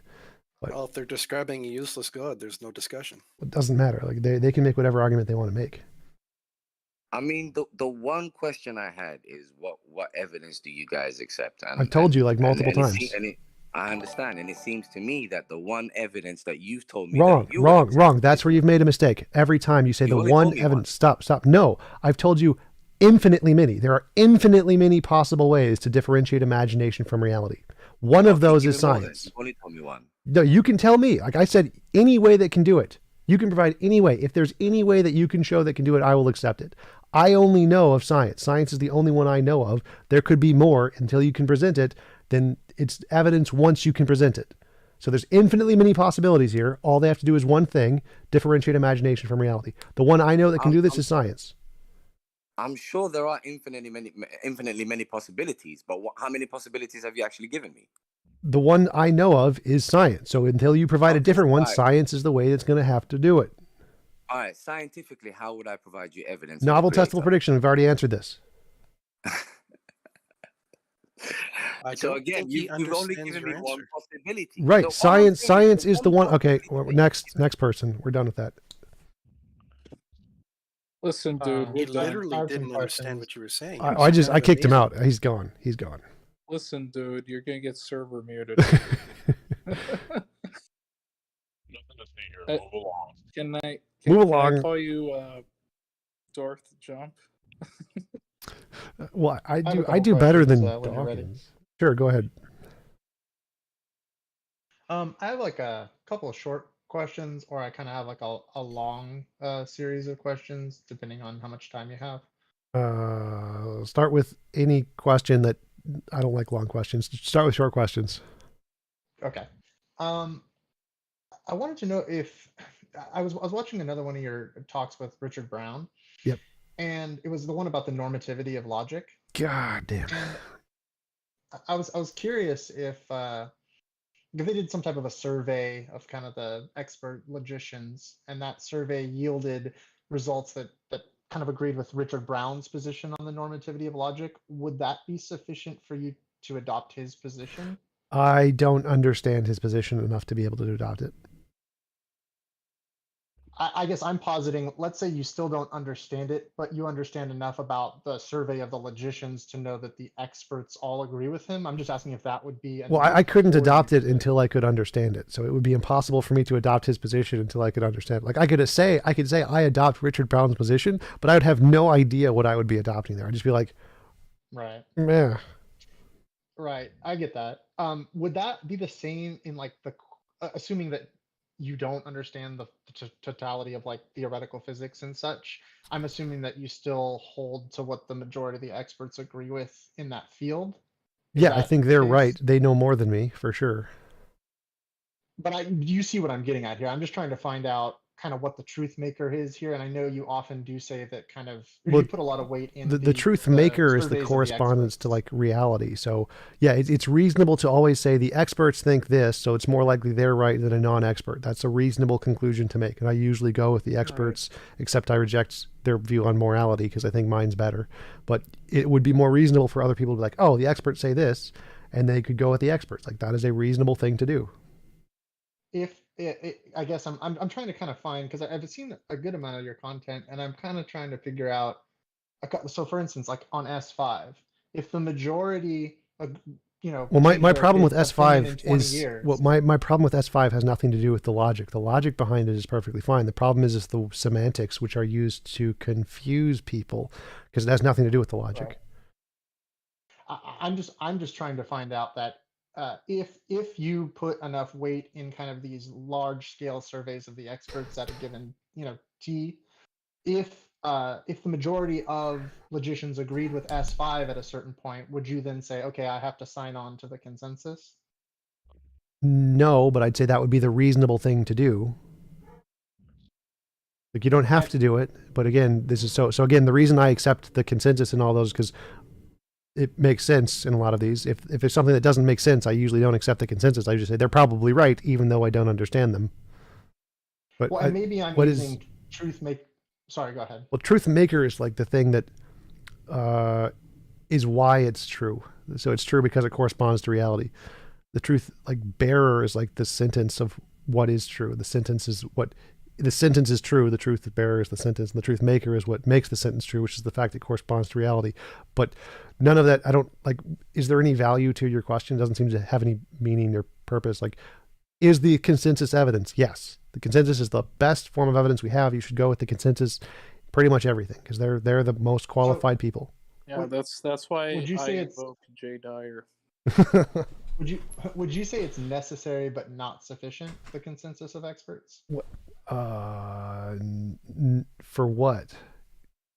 like let's say Like the purpose of the whether or not consensus we should is adopt S5, whether or not we should agree with the certain interpretation of quantum physics, whether or not we should adopt the normativity of logic claims of well, the Richard consensus Brown. is against S5, so that would be actually Right, support my but position. So yeah, the point is that but yes, I'm the not saying it consensus, changes. the point of the consensus is it's reasonable to adopt what the consensus says as being likely true.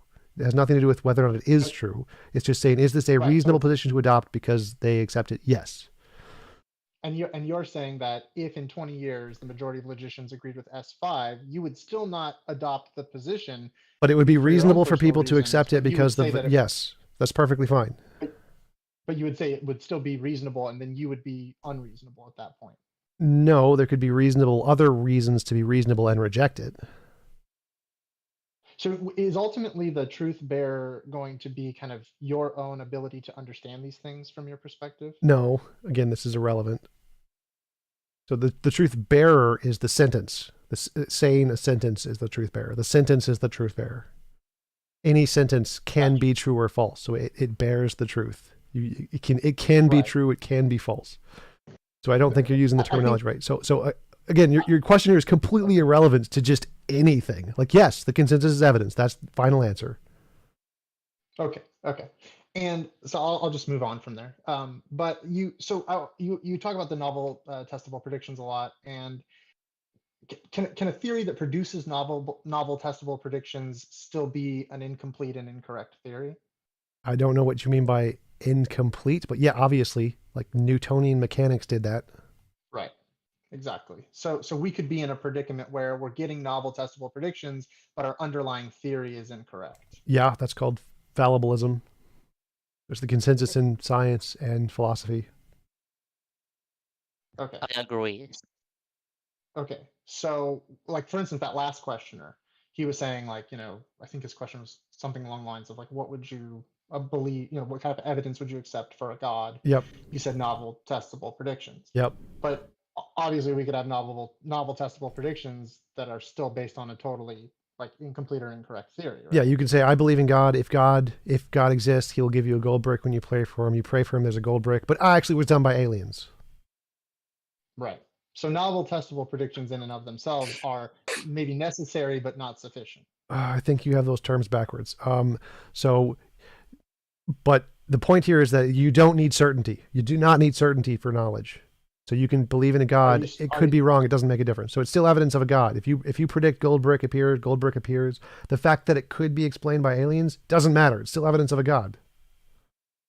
It could be wrong. Yeah, it doesn't matter. It's still evidence of a God. And not to go full precept on you, but is like that claim itself kind of absolutely the case?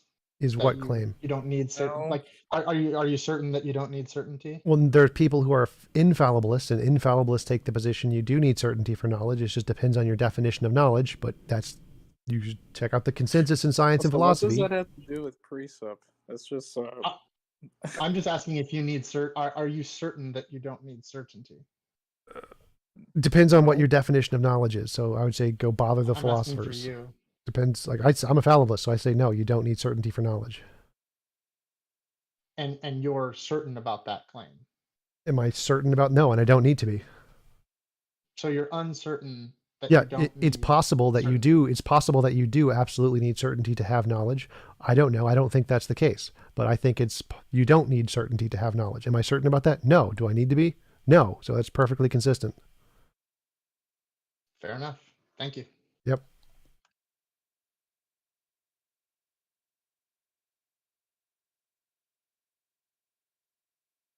I have a question. Go for it. Naturalistic pantheism institutes and secures all possibility. Your mom's fat.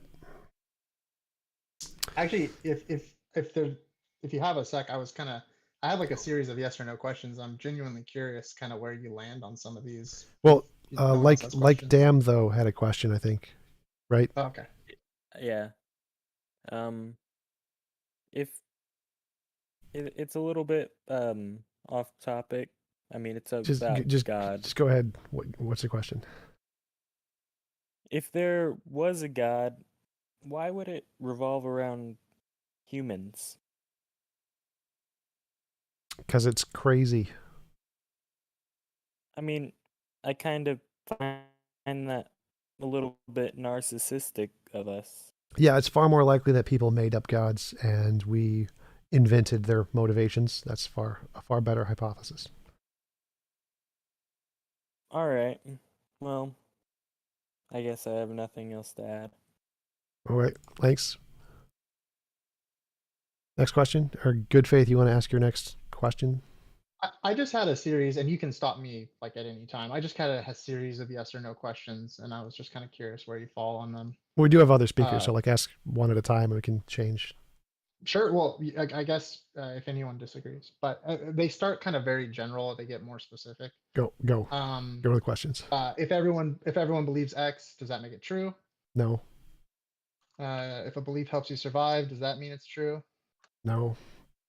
Does consensus equal truth? No. Okay, so I mean we've already gone through this. Like consensus doesn't equal truth, but it is evidence. It's something that could make it reasonable to believe because they're experts in the field and they're qualified. All right, next person, next question. Anybody else got a question? Hello. Hey, Madison, how's it going? Everything's going fine. I'm just working on this project, but Not Madison here. Go ahead. I don't have a question, but I do believe that God does exist. But you guys do bring up lots of good points, though. Thanks. You know. But yeah, I do too. Better than Tom. When you say exists, do you mean as a concept or as a factual? Probably as a concept. I don't know. No, so concept means an idea in your head. Factual means it exists independent of imagination. Like God's real or God's a part of your imagination. Factual, I guess. Yeah. Do you have a reason why? I mean, I try not to really think about it too much because then it's just gonna make me think and just suck. So That's I try fair. not to think about that kind of stuff. I normally try to just say if there's is there God, then that's cool. That was my approach to high school.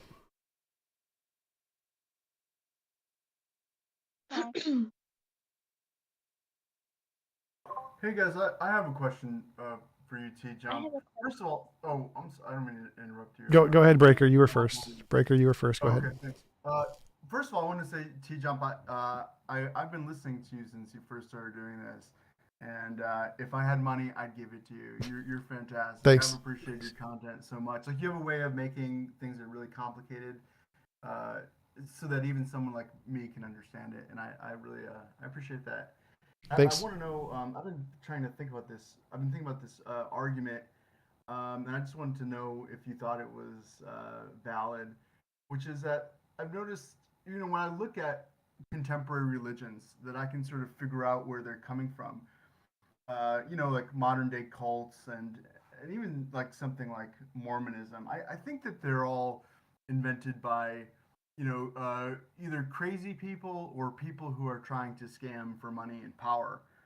And I just sort of like use induction to say, like, in the past, that's probably why religions in the past were created as well. It's either crazy people or people trying to make money. Sure, that would definitely be a good inductive argument, and you wouldn't have been the first to make it. There's actually a video by Robert Sapolsky, who's a professor at Stanford, on the origin of religion, and he explains how many origins of early religions, back when we were like tribesmen, was from schizophrenics who had these visions and things, and the schizophrenics just had such confidence they compelled people. And so that is actually a very prevalent theory in Evo psychology. You should definitely check out his video, Robert Sapolsky, Origin of Religion. Hey, can I ask you something real quick also on a more personal note? I remember that you were dealing with depression. You talked about in some of your videos, and Yep. I heard you say more recently that you were feeling better. Yep. And I was wondering if it was because you found the blonde lady of your dreams, or what has Sort of, yeah, like sugar daddy websites, dating websites. Like I found some that really work. Fantastic, man! Congratulations, dude. Thanks. Thank you. Hello? Yeah, 1 second. Does the Wait, Hobblon 1 sec. So, Coach Frankie, thank you for the super chat. Really appreciate it. Does nothing exist? No, I don't think an absolute nothing is actually possible. I think an absolute nothing is a logical contradiction. Yeah. All right, go ahead. Me? Yeah, sure. Yay! Oh my gosh.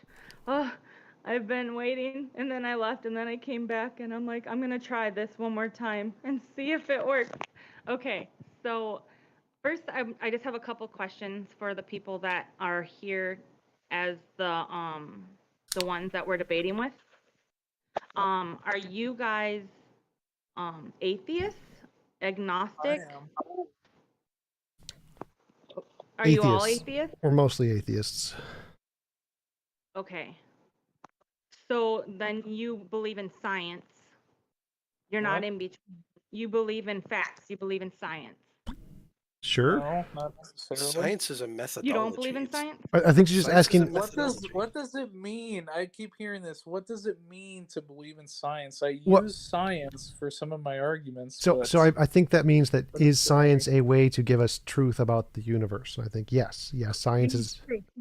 yes, it's one domain that could serve as getting closer to the truth. Like I say that, but I mean, To me, it I'm sounds not, like I'm not someone's fully asking. reliant on science. To me, it sounds like Sorry. someone's asking if you believe in driving a car or something. It's just No, something no, to do. no. I'm sure that I know the opponents that I'm up against. That's all. I just want to know. So I'm trying to is what you're asking is do we believe science can tell us about the world? Science is a reliable means to truth. That's what you're asking, right? Yes. Yeah. Yes, we believe in science. Okay, that's what I'm just trying to lay the foundation, guys. I'm sorry. I'm going to try to make this quick because I know that some of you guys, I feel bad for you. Some of these have gone on really long time, and I don't want to do that to people because I was in there. I'm like, please quit talking about The Rock. But anyways, that's beside the point. Okay, so what is your question? Okay, so my first question is, do you believe in like atoms and germs? Yes. Yes. Can you recreate them? Can I recreate them? No. I have participated in the recreation of matter and antimatter at CERN. So they can. I can't. Yes. So it depends on the nature of the question she's asking.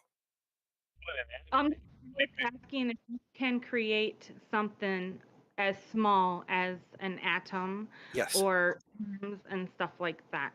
Yes. You can recreate. We've Do they- created both matter and antimatter at CERN. Yes. What did we create it from?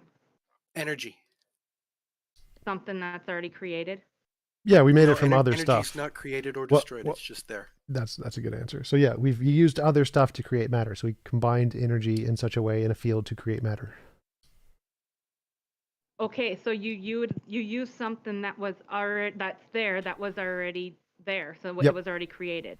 Yep. No, energy can't be created or destroyed. It's just there. So it was already there, but that doesn't mean it was created. So it's there eternally. The energy stuff has always been there, and we use the stuff that's always been there. Okay, so it's been there. It's always been there. Yep. Correct. Okay, so now I'm gonna come from my standpoint because this whole debate is, can I prove that God? Come change our minds. You said God doesn't exist. Come change our minds, right? Sure. So you said that matter has always been there. And that's what you No. So energy No, he said energy has always been there. The energy has always been there, so that's what you use to create the matter. Yep. The atoms and all that, correct? Yep. Well, as a Christian, that's what God is to us. He's always been there. So in our worldview, energy doesn't have a mind. It's eternal. It's all powerful, but it doesn't have a consciousness. There's no brain to it. So, but you think God has like a mind, right? But you can use it to create other things, correct? Yeah. Doesn't matter. It's a field. So yeah, we have. Yeah, so we can use energy to create other things, but it doesn't have a mind. It's not conscious. There's an eternal, all-powerful nature, but no mind. But you can create things like, because I asked if you could create germs, and you said yes, you could from something that was already there. Sure. Still doesn't have a mind. But germs are a living thing. Right? They don't have a mind either. Thing, and so you're saying that it doesn't have a mind. So, but germs do in a way have a mind because they're living. No. So germs definitely don't have a mind, but like living But they have a things. purpose. Nope, they don't have a purpose either. So living things come from non-living things. It's called abiogenesis. It's the current consensus in every field of biology and earth science. And we've actually made extremely good progress on this to show exactly the processes that this did happen, where we can show how RNA can form on clay and how corpuscles, the stuff that encompasses a cell, can form on clay. So we actually have lots and lots of progress that show that abiogenesis, life coming from non-life, is a thing that happened here on Earth about 4 billion years ago. Okay, so you're saying a living thing can come from a non-living thing. Yes, that is, all of the evidence indicates that, and there's no evidence that it's not the case. Okay, so as a Christian, I believe that God created man and we were dirt, and then he breathed into us. We were not a living thing, and he breathed into us, and then we became a living thing. It's nice that you believe that. There's no evidence to support it, though. But then you're saying that a living, non-living thing can become a living thing. Yep, that's all of the evidence that we've demonstrated in a lab, and we can repeat and show in biology. And then, and there's something that existed that you created that was always there. But No, we created matter from something that was always there. So God is the thing that was always there. He created the thing that was always there. Well, that's fine as long as you grant that God doesn't have a mind and didn't raise Jesus from the dead and is just energy. You can't create something from nothing, though. Right. So we never thought there was nothing. We always think that energy, nature was always there, was outside of space-time, has always existed. It's never been created. It's eternal. It's just like you think God is.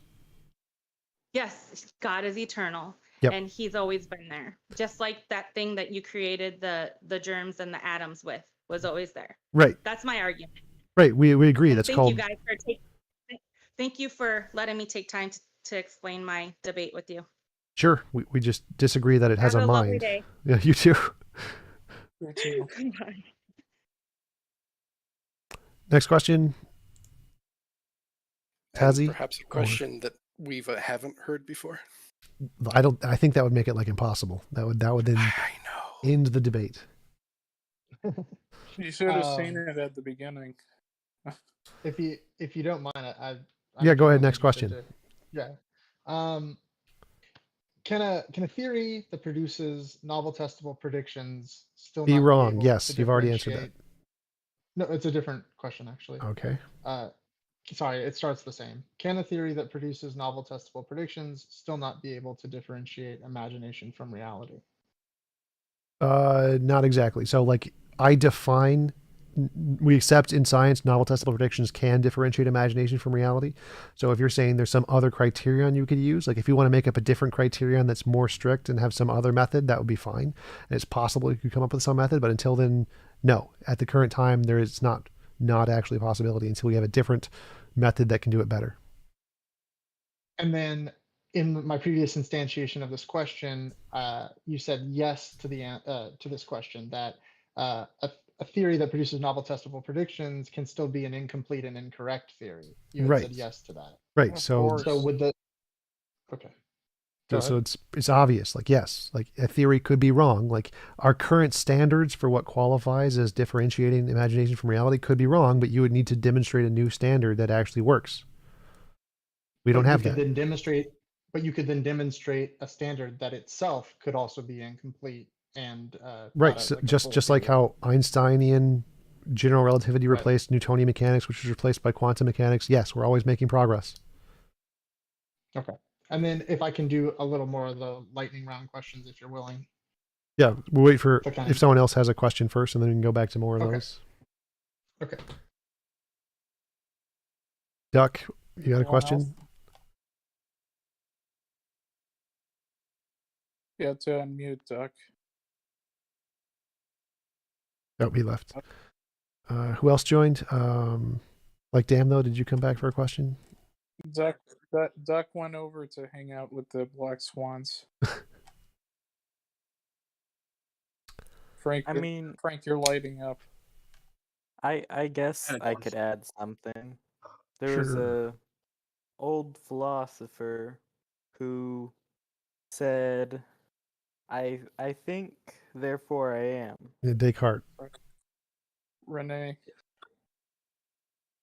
Well, you can't, the only thing that you can prove to yourself is that you think therefore you are. Yeah, that you exist. I'm Yep. not very good It's at communicating. Yeah, that's correct. I mean, it wasn't much, but the conversation was a little dry.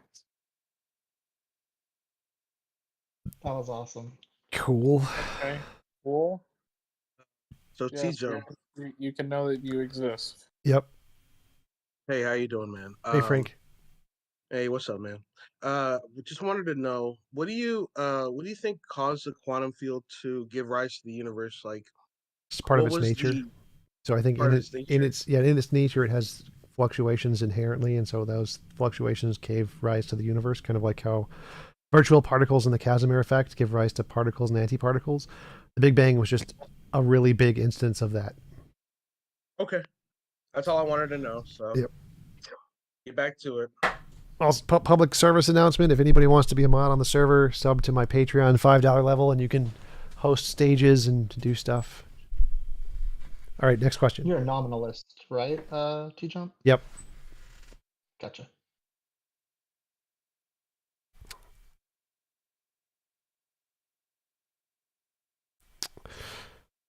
All right, adults, you got a question? Yeah, I keep getting knocked off. I would say that theists are wrong and atheists are wrong because there's no evidence of no God and there's no evidence of a God. So That's wrong. therefore, the only honest position Wrong. is agnosticism. Well, how can they both be wrong? So how can theists be They wrong? both be Wait, wrong wait, and wait, they're wait, mutually wait. contradictory. So like if theists are wrong, then there isn't a God, and if atheists are wrong, there is a God. So how can they both be I wrong? simply don't know. I would call myself a Gnostic agnostic, and everyone is agnostic whether or not. Yeah, go be an agnostic about No, your don't. cheese. That's the legit argument you should definitely address. I So don't care. He's dumb. it's fine. I wanted to talk to him. So adult. No. What? Stop inviting the trolls. No, he's not a troll. That's a legitimate question. I want to address it. Don't kick him. So adult, you there? Yeah. So the answer is that you don't need certainty for knowledge. So you can have knowledge without certainty. So the fact that we can't prove it or know one way or the other that God exists or doesn't exist doesn't mean you can say they're both wrong. So many atheists don't say we know there is no God, like with 100% certainty. They could say we just have evidence there is no God. We come to the conclusion based off evidence. So you can't say that they're both wrong. Like most theists don't say we're absolutely certain there is a God. If they did, then yeah, they'd be wrong. But I'm just saying you can't claim God doesn't exist. sure, you can. You can claim things without having certainty. Like I can claim the world is round, even though I'm not 100% certain that the world is. We're not in the Matrix. I can change your mind about God doesn't exist. Look at ontology. That doesn't matter though. So again, knowledge doesn't require certainty. You don't need to be 100% certain to have knowledge. It's called fallibilism. How can you say God doesn't exist without a reason to believe that God doesn't exist? I think that's dishonest. We do have a reason to believe God doesn't exist. So all ideas start with human imagination. And until you have some evidence to show it's more than human imagination, it is rational to conclude it's Guys, go just to my imaginary. living room. You guys are fucked up lying, huh? Okay. I would say that was a the troll. probability of a personal God existing would be like a decimal point and a couple trillion zeros and then a 1. Then you can say it's reasonable to believe God doesn't exist. Yeah, but I can't say that God doesn't exist. Right. That's why, because you're claiming that knowledge requires certainty, and it doesn't. You're wrong about that. Knowledge doesn't require certainty. You don't need it to be 100% to say that. Welcome to atheism. Okay, since we're just like basically we're probably like believe close to the same thing. But since we're covering the point, if that God does appear, I mean, you would have to say, "Oh, we were wrong. We didn't know that there was any God." That's fine. I'm just saying, who cares? If we don't know, we don't know. Well, right. So, do you know the world is round? I believe the world is an oblique spheroid shape. Yeah. So you can't say you know the world is round. No, I don't claim to know Right, things right. So, that I so the don't way know. you define knowledge is called infallibilism. That's the technical term in philosophy, or what you're saying, which is the position that in order to say you know something, it has to be perfect knowledge. You can't have a percent of being wrong.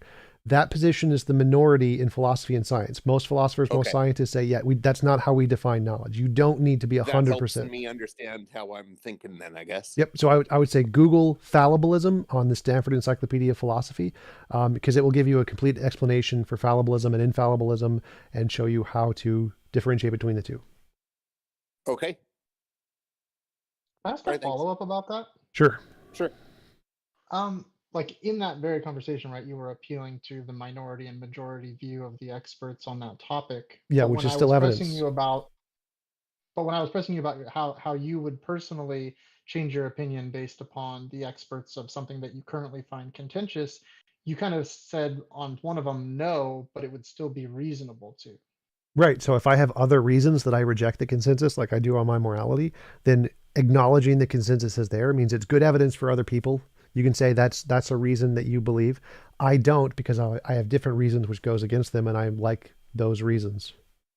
So could he have, in that discussion you just had with him, said, well, I have my own reasons why I'm going against the consensus of fallibilism? Sure, he could have said it. And would that have been justified, though? It depends on the reasons. I mean, if he had good reasons. We both just have our ways of saying what we believe. And how do we differentiate between the validity of reasons? That was just a complete basis of epistemology. Like, go bother the epistemologists on how do we establish which reasons are good reasons. Apparently, I'm among the minority that demands undeniable proof. So, but there's genuine disagreement amongst epistemologists about that doesn't matter. What the I don't care. So if you're saying like how functionally do we determine it? It's pragmatism. Like, this is what works, so this is how our brains determine truth based off of what works in evolution. That's how we come to them de facto. I say every day, give me one reason to believe any religion and I'll join it. And nobody ever gives me one. If you believe in Christianity and you make a YouTube channel, you'll make lots of money. Yeah, no. But that's not a reason to believe it, though. That's a reason to fake it. Talk. Thanks. Yep. Thanks for coming on. Appreciate it. See, I mean, I'm a member of the Kaluji Project. There is millions to be made if a member of the Kaluji Project suddenly decided to become a theist again.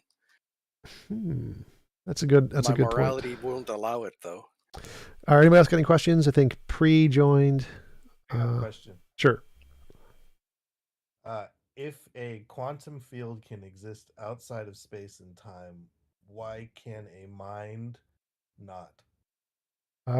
It can. It's just no evidence of it. So there's no reason to believe minds can exist outside of space-time, just like there's no reason to believe pineapples can exist outside of space-time.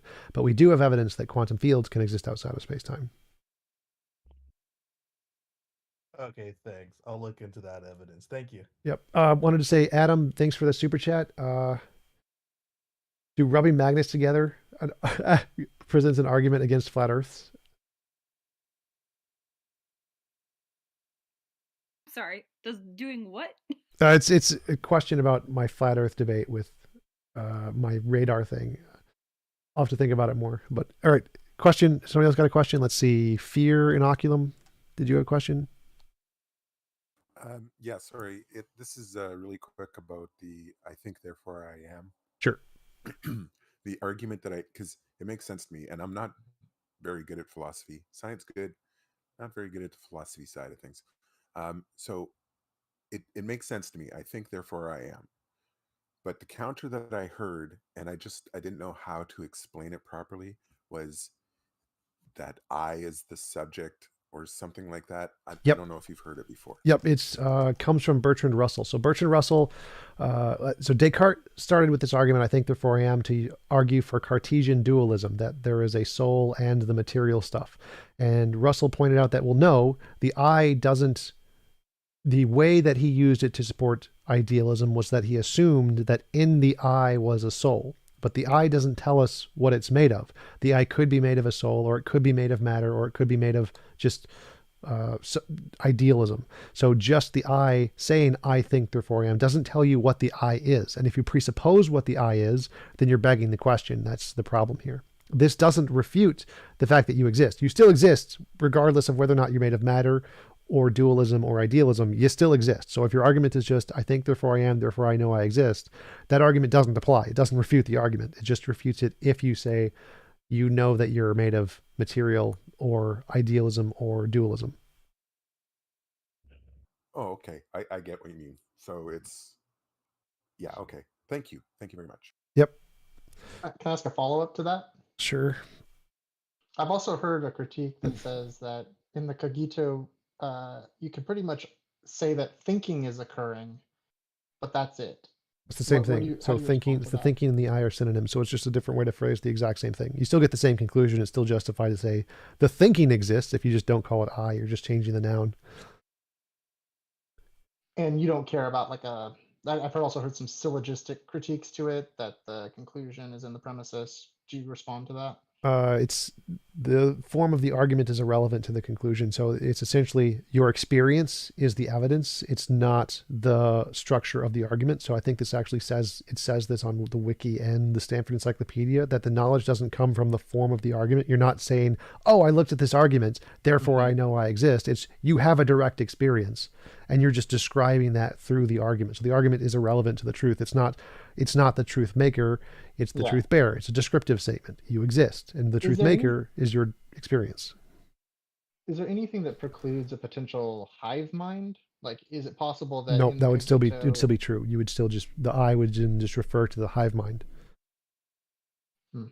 So like if you're in the Matrix or whatever, or the Borg or whatever, and I is the collective of thoughts of all of the different beings, and that's what you're experiencing, then that would still be you. So that would still be the same thing. So the I doesn't tell you anything about the ontology other than that you exist. Anything you're made of, the Matrix, hive mind, brain in a vat, we have no idea. But we know that whatever is producing the thinking, like I think one of the best arguments was your experience is an electrical process that happened in a tenth of a second on the surface of Venus in the atmosphere. And that was you. I mean, that's possible too. So we don't know what the I is, what makes your thinking, but we know that you are thinking. Do you subscribe to the user illusion critique of the first person experience? I don't know what that means. Like eliminativism? I guess it would be that it's kind of often in the critiques against free will that the user illusion, like the feeling of a self, is an illusion. Well, the feeling doesn't matter here. The self in this argument is just the experience.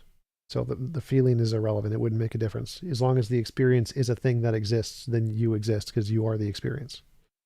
But you also don't believe in free will, libertarian free will, right? Right. Free will is impossible, but that's a different argument. Like the objection to free will doesn't apply to the cogito. That objection doesn't apply to the cogito. Yeah, I just know often the two overlap because they speak on the same thing. But okay, thank you. Yep. Next question from Nat. Did you have a question? Oh no, I just figured I'd chime in if we needed an extra bit. I just saw that you were online, so Cool. wanted to pop in. Cool. TJump, Yep. Boxes are on the. What? Nathan, I can barely hear you. Can you hear me? Oh, maybe it's not. Somebody's talking very, very quietly. I need to rejoin. What were you saying, Darth? Did you kick me? I did not kick you. Okay. But yeah, that other guy wasn't a troll. He actually had a legit question and responded rationally when I told him about fallibilism. Okay. I just figured that at the beginning that he was giving signs of trolling. You were wrong. Yeah, I didn't get that. We accept your apology. But no, I did not kick you. For some reason, it just made me exit the entire server. So I had Wow. to. Darth, it was me. I did it. Cool story, bro. You did it? Fine, man. Frank betrayed you. Yeah, I think it might be a glitch, or maybe Scotty. I don't know, like, because the mods. Maybe. Yeah, only the mods could have done it. So I think that's me, Scotty, Frank, and Illmatic, or admins. Are you not? No, you're. Oh no, you're not a mod, are you? You're a. I'm a stage moderator. Yeah. Yeah. So I could have been any of the mods. Probably Jump. There's a difference. I don't know what the difference is. Yeah, so a mod can kick, ban, and mute. Stage mods can just move you in and out of the audience. Oh. Can I ask some more questions? Nathan, did you have a question? Yes. Yes, can you hear me? Yes, I can hear you now. Awesome. So I think you already answered it. I think you said go ask an epistemologist. So I'm pretty sure that's the same answer to this question. But in terms of fallibilism, I've been hearing about the threshold problem, and I was wondering what your position on that is. Yeah, I have no idea. I have no idea what the threshold is between what percent counts as knowledge and what percent doesn't. Like, I don't care. Okay, that's my thoughts too. I've been trying to write about it, and I have no idea. I'm just like, well, Yeah, I don't first, even know how to make that coherent. well, first you need to write something kind of like Bayesian epistemology, where you can actually quantify all of the different evidence in some kind of a number, and then once you have that kind of an epistemology, then you can write some kind of number based on some probability of all the cumulative things that we count as knowledge and where they land, and you could probably come up with a good estimation. Then you have the problem with the priors. Well, yeah, so I would say when I say like Bayesian epistemology, I mean not with those problems. Get rid of the priors. The priors are stupid. But yeah, problem with the priors is legit. Hey, Tom, about fallibilism, real quick. Do you think it's necessary for us to have knowledge, or can we just have beliefs and just leave it at that? Yeah, so I'm a fallibilist. I think we can have knowledge. Would you By say increasingly broad definitions of knowledge? By meaning we don't need certainty, yeah. So like I believe the world is round. I have a justification for that belief. If it's true, then I have knowledge that the world is round. What percent qualifies as what percent qualifies as actual justification is a debate that I do not care about. Would you say that as sentient beings, our self-awareness is a coalescence of mental faculties? No, I don't understand that sentence. I would not say it. I mean, I would say that our consciousness is a emergent property of the mind, which sounds similar. Yeah, it's like what the brain does, but those are departmentalized into different faculties is all. And they coalesce and emerge variously as our self-awareness. Yeah, I think I'd agree with that. Thank you. I have a question about shredding. Shredding on a guitar is very fun. Jerry, did you have a question? I thought we were talking about paper.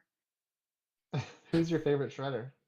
I have this really nice one. I got it from I want to say it was Office.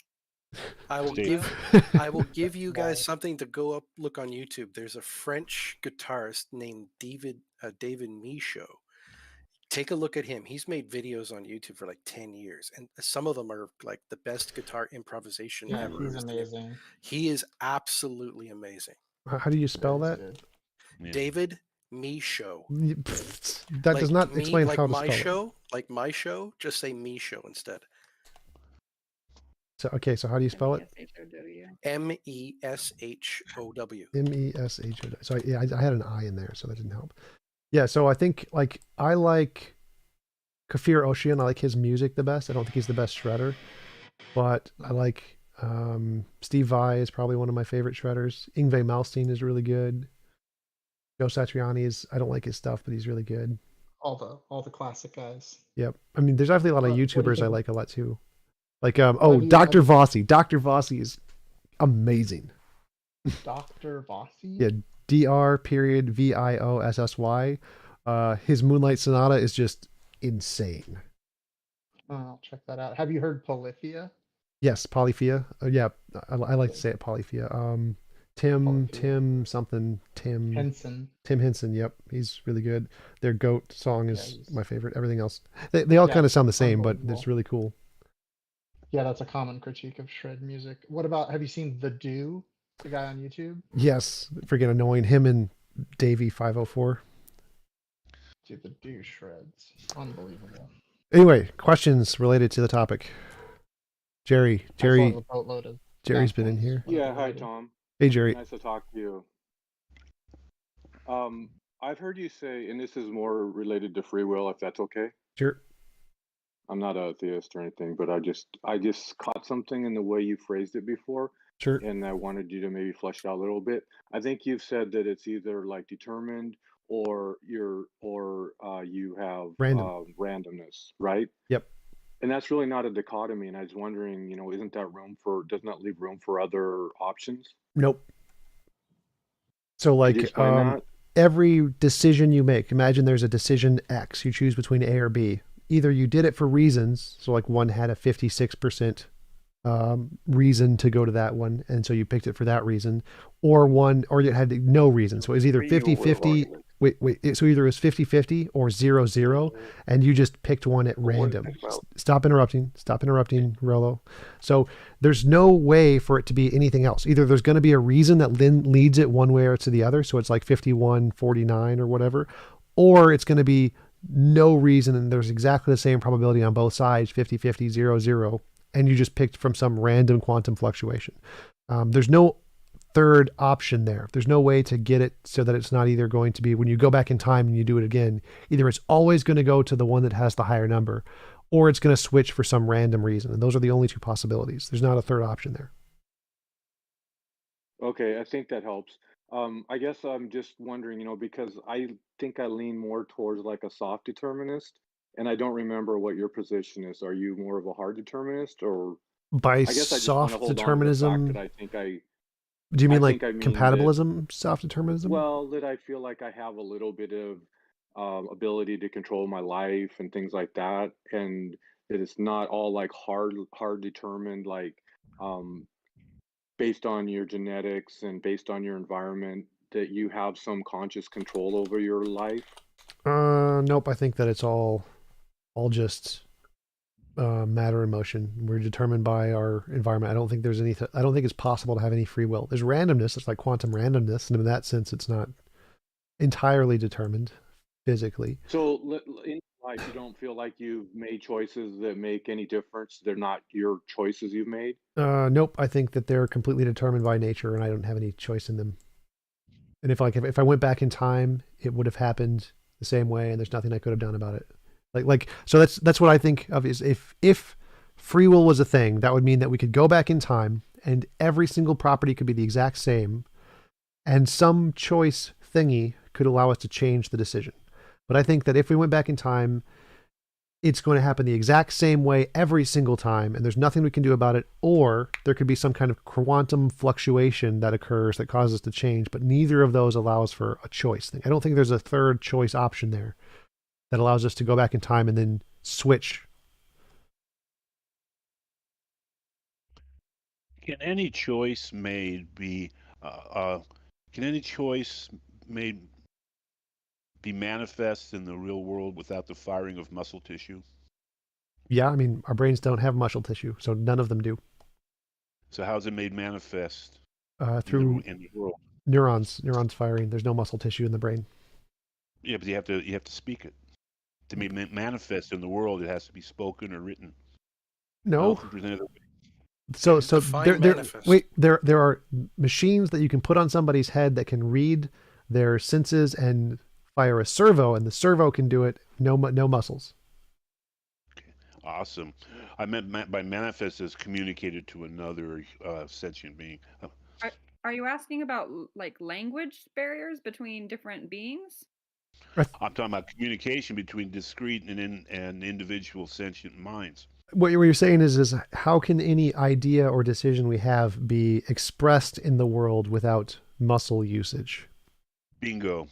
But I'm saying it can be, because even if someone is paraplegic like Stephen Hawking, we now have ways that we can use just our thoughts to write and type and speak without any muscles in the body ever operating other than like the heart. Yeah, I'd agree with that, but also cite that tools and such are extensions of naturally characteristics of the human, of the wielder, and that whatever device we use, that we come up with that you describe, is actually an extension of either speaking or writing. So sort of. The evolution process in time wouldn't that would no longer be a viable argument, because there's a chance that as time goes by, we would develop self-made generated items that would help us with this type of technology. Well, yeah, but that would be extensions originally of muscle firing. I think Well, in I that think case, his arguably the brain.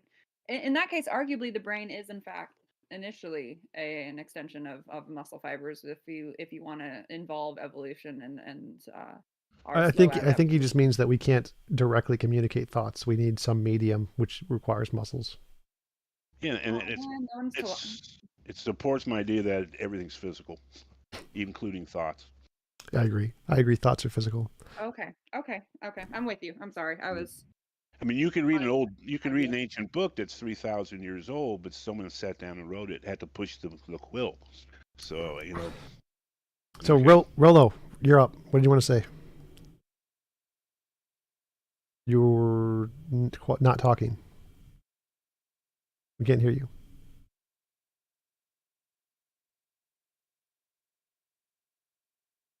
Rolo, come back up to the audience. Like, I'm going to send you to the audience and then come back.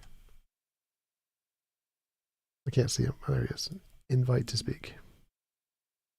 It looks like Philosophoet is trying to talk. Oh, to yep. you. I can hear you now. We hear you. Okay, great. Since you brought up, well,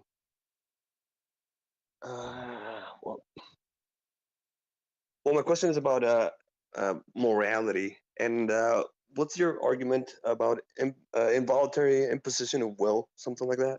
Morality refers to the feelings we get when people like drown babies, and then we say that we look at these feelings and we try to find a pattern in those feelings. Once we find a pattern, we try to describe it with a principle, and the principle I think that describes the pattern the best is involuntary imposition of will is immoral. Okay, well, my question is about AI. If we ever get there, do you think creating AI would be immoral since we didn't ask? No. So you can't impose on a consciousness that doesn't exist. So it wouldn't be immoral to create a consciousness because it didn't exist to be imposed upon. Okay, so we have to be conscious first. Yep, it has to be conscious, and then you have to impose on it. Okay. Given that consciousness being created, then would it not be amoral then to impose your will upon it? No, it'd still be immoral. It doesn't matter how it was created. Any consciousness that exists. So any involuntary imposition of will is immoral. It doesn't matter how the consciousness was created. It'd still be immoral because it's still an involuntary imposition. So if we, let's say, manage to create AI with consciousness, then we should ask that AI whether they want to exist. And if they say no, then we should not let them exist. That would be moral, right? Yeah. So if we created an intelligent consciousness and it said, I want to not exist, please kill me now, we should definitely euthanize it. That would be the moral thing to do, put it out of its misery.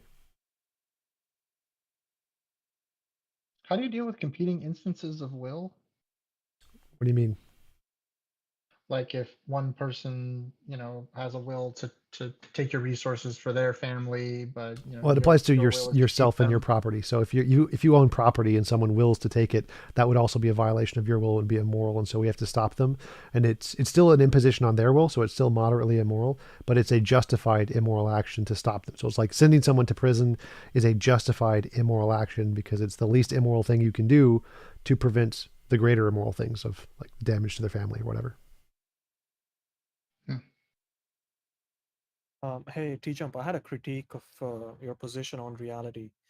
So when you say that the fundamental nature of reality is, I mean, there is, with Dawkins, you said that reality is the basis for all your rationality, right? Yes. So, but not all of reality, but some part of reality, which is fundamental, right? Yep. So I think you should probably clarify that, right? Is that not all of reality is necessary, but just one part of it, which is the initial state. Well, I wouldn't say the initial state. I'd say that there is some part that is itself always necessary, the fundamental necessary part. So I think it's like the quantum field or whatever. It's always necessary and it always exists throughout all time and outside of time. But yeah, it's only that one part that is necessary. Obviously, there are contingent parts like us. So when you say reality exists, are you saying only that part exists, or right? Reality is just even the contingent? But reality just means all existing things. So there's one part of reality which is a necessarily existing thing, and that necessarily existing thing is what grounds everything else. But anything that exists in reality can be used to ground logic, because if reality itself, the collection of all existing things, exists, and the one thing that would ground that would be the necessary thing, then we can use that to ground logic, even if we have no idea what the necessary thing is. So reality would be a set of necessary and the contingent things, whatever exists. Yeah, reality is And everything. God exists in reality. Yeah. So in that sense, wouldn't God be a more limited existence than reality? Yeah. Because God is a subset of reality. Yep.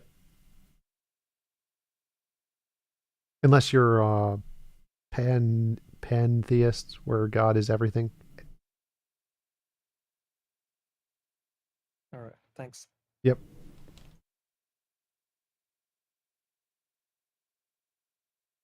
Other questions? Oh, Gaspar. I saw Gaspar in here for a little bit. He left, though. I got some more quick ones if you're willing. Sure. These are just yes or no's. Are the laws of physics moral? If I'm right, then there is a moral law of physics. Or if you're asking, like, do the laws of physics impose on us, and is that immoral? Yes, that is immoral. So, like, gravity making us not being able to fly is immoral. Yes. Is the human mind only physical? Yes. Are morals physical? Yes. If something is a certain way, does that mean it ought to be that way? There are no oughts in my model. Does the process of evolution necessitate death? Not logically. Okay. Is the purpose of life to live? I don't understand the question. Do you think life is purposed? Depends what you mean. Like, you can tie purpose into morality, and then maybe. Okay. You are obviously part of a group that is subject to evolution. I guess. I don't know. Maybe humans aren't anymore because we've kind of fixed the natural selection part. Maybe not. If your in-group was outcompeted by a more fit out-group and you were killed in the process, that's just part of evolution? Sure, I guess. Is evolution good? No, evolution would definitely be immoral. What is good? Voluntary assistance of will. Do you accept tautologies as valid premises? Depends. Because I don't think a premise can a premise be a tautology? Because the tautology is like, in logic, an argument that it doesn't matter if you change the truth value of any of the premises, the conclusion is still going to be the same. I don't know if can a premise be a tautology? So if I have a premise 1, a bachelor is an unmarried man, is that a valid and sound premise? I guess so. Are the conclusions of science provisional? Yes. If I have a lottery ticket with 1,000,000,000,000 odds of winning and I never check to see the winning numbers, do I know that I have not won? On fallibilism, probably.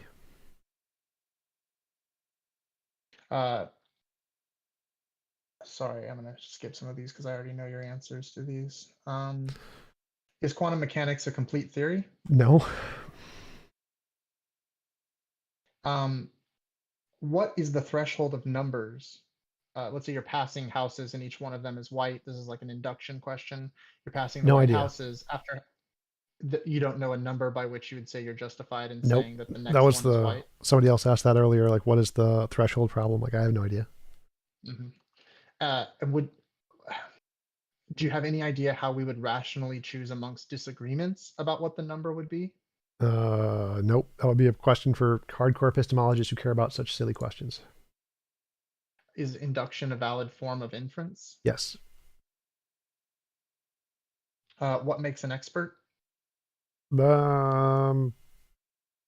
Publishing in the field and making progress in the field, I guess. Does publishing equal progress? No, publishing is just a way to present an idea to the people who work in the field and them accepting it and using it to change stuff, like make technology as progress. Yeah, none of these questions actually matter to anything in my epistemology. They're just general definition questions. If a theory is old, does that mean it is false? No. If a theory changes often, does that imply strength or weakness of the underlying assumptions? Neither. Okay. What would Good be faith. Good Sorry, faith. go ahead. Did you write these questions? Yeah, I did. Just last night, actually.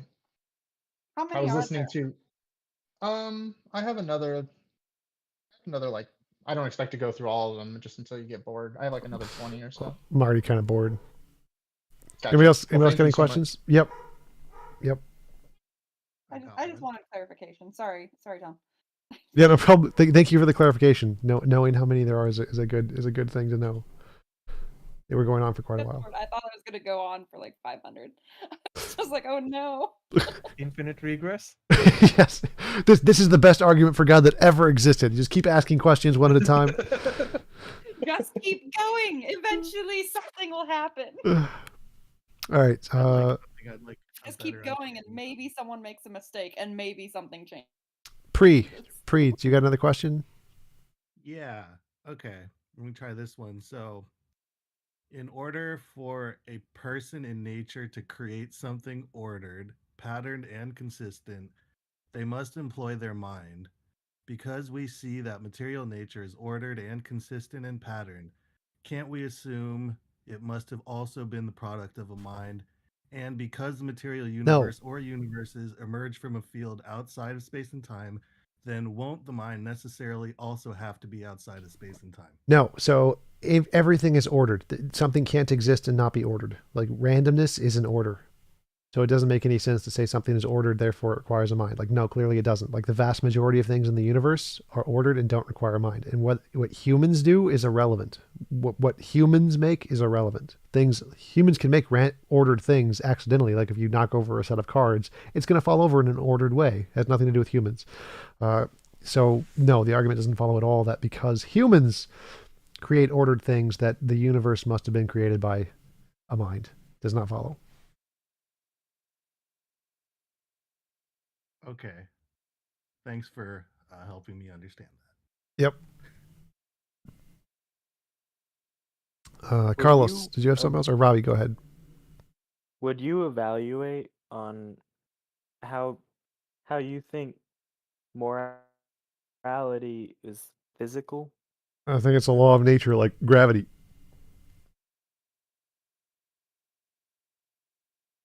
I don't understand. You know what gravity is? It's a law of physics. Yes, I know what gravity is. Yeah, so I think morality is a law of physics, like gravity. Like good and bad?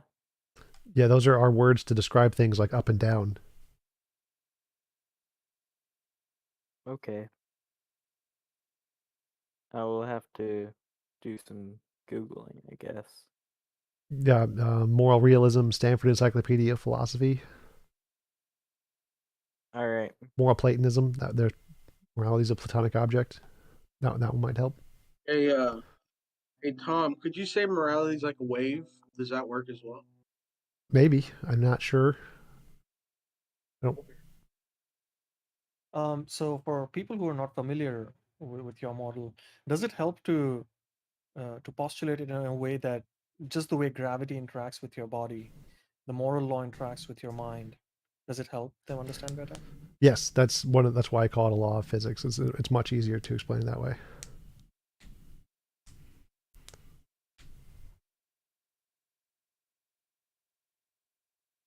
All right. Anybody else got any questions, comments? Hey, Tom. Yep. Hey, mate. Yeah, I just went on to Hamza's Den, which is on at the moment as well. I thought I'd go on there and ask them a question about morality, and ask them how they addressed the Euthyphro dilemma. Yep. And I kind of got mixed answers from them. Abdul, who you spoke to on tap, said that it was in essence a false dichotomy, I think I didn't quite understand his answer. I'd probably have to go back and listen to it again. But it sounded on the basis that it entails arbitrariness. So normally the argument goes like, is something good because God, or is it good for some non-God reason? That would be a false dilemma. So a false dichotomy, because something could be not good because God said it. Like, so let me start over. So is something good because God said it, or is it something good for some completely unrelated non-God reason?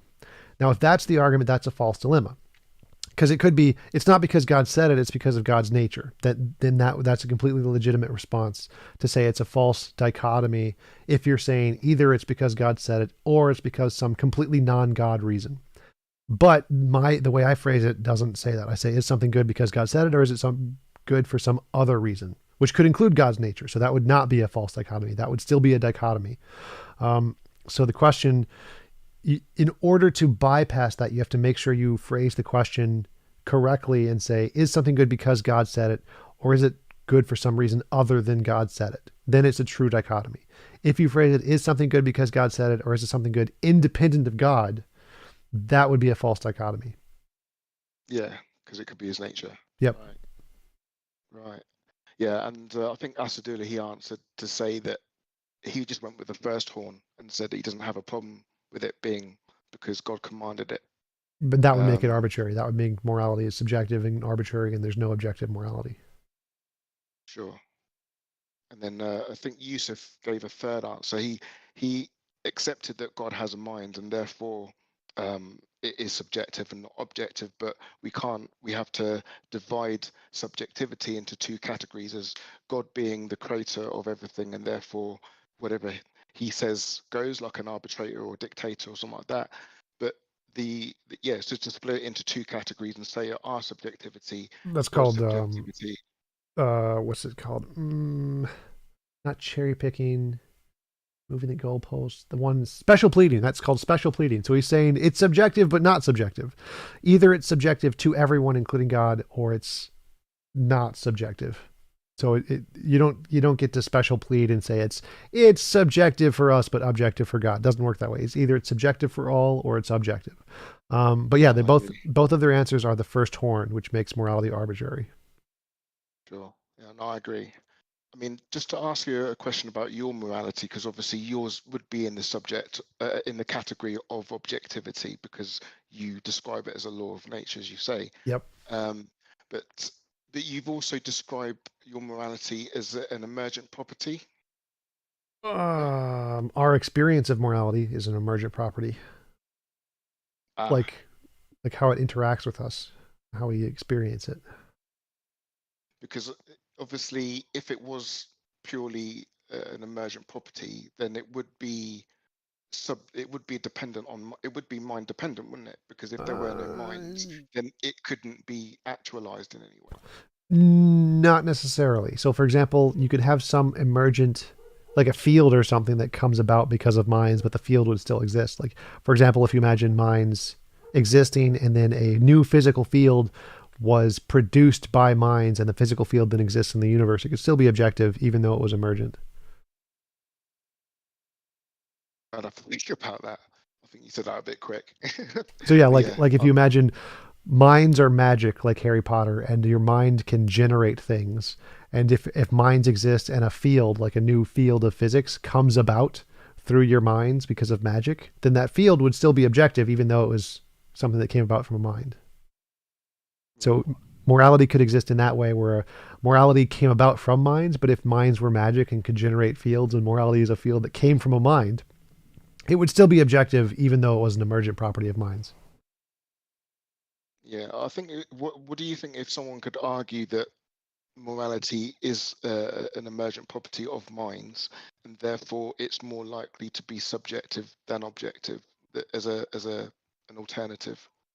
You could, like, you could say, I mean, the best argument is that morality is a product of evolution. Therefore, it's subjective. That's the current consensus. That's the most academically supported position right now. The only one that has evidence.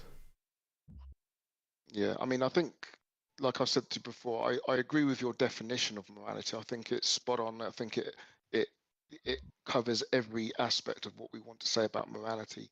But the objectivity part for me is still debatable, because yeah, like you say, I think it could be just an emergent property like re-evolution, and therefore subjective. Yeah, that's fair. I'm happy with that. I'm happy with people who would say that, yeah, your principle is correct. Even if I think it's subjective, I think it's the best subjective principle that could describe objective morality if it existed. That's fine. I'm totally happy with that. That's kind of what I believe. Yeah. In a way too. Yeah. So. And we can still derive objective principles from that anyway. So. Sure. It's a principle. So yeah. No, thank you. Yep. Can I ask a question about physicalism related to Hempel's dilemma? I have no idea what that is. What is Hempel's dilemma? Hempel's dilemma is it's related. It's often used in the arguments against physicalism. Basically, to put it as simple as possible, Hempel's dilemma says in one horn you have to hold that either our current understanding of physics is absolutely correct, which seems definitely wrong, and then no one would say the that. second horn. How do you spell Hempel? How do you Hempel? HEMPEL. Okay, got it. Yep. I believe. And then the second horn says that you could posit like a future ideal physics that would explain things like mentality and such. Yeah, that's what we normally do. But that would make it unknown. So the two dilemma is that the current either the current understanding is wrong or the future understanding is unknown. Well, duh. Like, yeah, we don't understand consciousness yet. It's unknown, and it's probably going to be a physical thing we don't know about yet. I don't see why this is a dilemma. Like that was like obvious. I was just curious kind of where you stand on the Hempels, which horn you take. Yeah, for sure. I think there's more physical stuff that we don't know about, and we haven't solved consciousness, so it's one of those things. So you would kind of hold to like a future ideal understanding of what natural and physical means, but we just aren't there yet, but you still hold to it. Yeah, definitely. Like it's basic induction. Like we have evidence of physical stuff. Is it complete? Nope. Is there lots of stuff we don't know? Yep. And there's lots of things that we know we don't know, like what consciousness is or what dark matter is. Are those things going to be a new physical stuff? Yep. Do you think mentality is identical to the neural correlates? Something in the brain, yeah. There's probably more complexity to it than just neurons. It's probably I forget what they're called now. Corpus. I talked with a guy, an Indian guy, where we were talking about consciousness. And there's more parts to it than neurology, just neurons. It's more complexity to it. But yeah, it's all brain stuff, physical brain stuff. But all brain stuff. And would you say that like my feeling of hunger is equivalent to a shark's feeling of hunger? No, I'd say that I'd say there's a analogy to it. They share some similar property. I don't think they would be like, I'd see that animals probably see color the same way we see color. Do you hold to kind of an emergence view of mentality? Consciousness, yes. And do you have any trouble with the fact that like our understanding of the process of emergentism is kind of unknown? No. Like we know things can emerge from other things. Like for example, we know that emergence can be a result of one body of things being taken over by a force that previously was not affecting it to the same degree. Like for example, hydrogen atoms are not really affected by gravity, but if you put enough hydrogen atoms together, the gravity will overtake the strong and weak electromagnetic force and produce an emergent property of stars, gravity manipulation to stuff. So we know that there are lots of different ways emergence can take place. And so we know it's a real thing, but that means that that's still a better explanation than new ontology with no evidence. And you're not an epiphenomenalist, right? Where consciousness can't do anything, like that's fine. I think there's perfectly consistent where consciousness is a one-way street. It's a result, not a actor. That's perfectly coherent. But do you personally hold to that kind of epiphenomenalist view?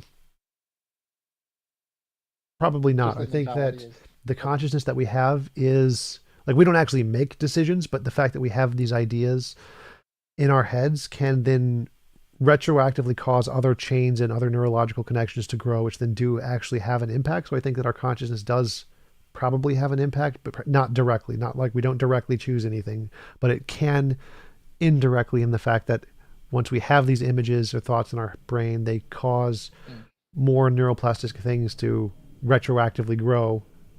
And so I think it can. Do you think emergentism kind of in the mentality realm, do you think that ends up being another substance? No, I think we're just describing patterns in other substances. Or do you mean the thing that emerges or emergence itself? I don't think emergence itself is a property. The thing that emerges. Like strong emergence, maybe. But would you say that mentality, you wouldn't define it as one of the forces, right? You would just hold to the traditional forces. Right. What do you think about the evolutionary argument? Not Plantinga's kind of evolutionary argument against knowledge, Naturalism, more evolutionary so, argument against naturalism. Sorry, against naturalism. But more so it's the evolutionary argument against mentality not being a force. I think it comes from Popper, but I don't know what just that kind is. of Mentality not being a force. Yeah, because typically the strong and weak nuclear force, electromagnetism, right? Oh, But you mean some it people being also, separate from the forces? Yeah. yeah, being like its own force mentality, being like a causal force. Never heard it. Okay. But basically the argument just kind of goes that if we hold to evolution, we most likely wouldn't have evolved a mentality if it was more of an epiphenomenal I view that have just heard kind of it. didn't do anything. So yeah, I mean that's pretty easy. Like Yeah. it's just evolution is kind of like God in the sense that you can say if there's some sufficient reason we don't know about, it could happen. So if there's some evolutionary benefit to having consciousness and anything we could think of that would result in this, then we would get it. So that would potentially work as an argument against epiphenomenalism, but it wouldn't work in my model that I presented, where if consciousness does something retroactively, that could actually have a benefit. So that might work as an argument against epiphenomenalism, but not against my version. So in that indirect sense, does that I'm interested how you put that into kind of the causal closure thesis? What do you mean? Causal closure In is physicalism, I know the philosopher who did that. The closure principle by John Nozick. But what does it have to do with? I didn't even know it was from Nozick. But yeah, just the idea that if a physical event has a cause, it's a physical cause, basically. Okay. Yeah. And this obviously doesn't allow for mental causation, but you did seem to kind of. Well, if mental things are physical things, then that's fine. Well, I'm kind of talking about the indirectness that you spoke about. Right, that'd still be physical. That's all physical. So the mind is physical there. The images are physical, and the physical imprint it leaves on neuroplasticity is physical. All that's physical. I guess I'll just end it at this.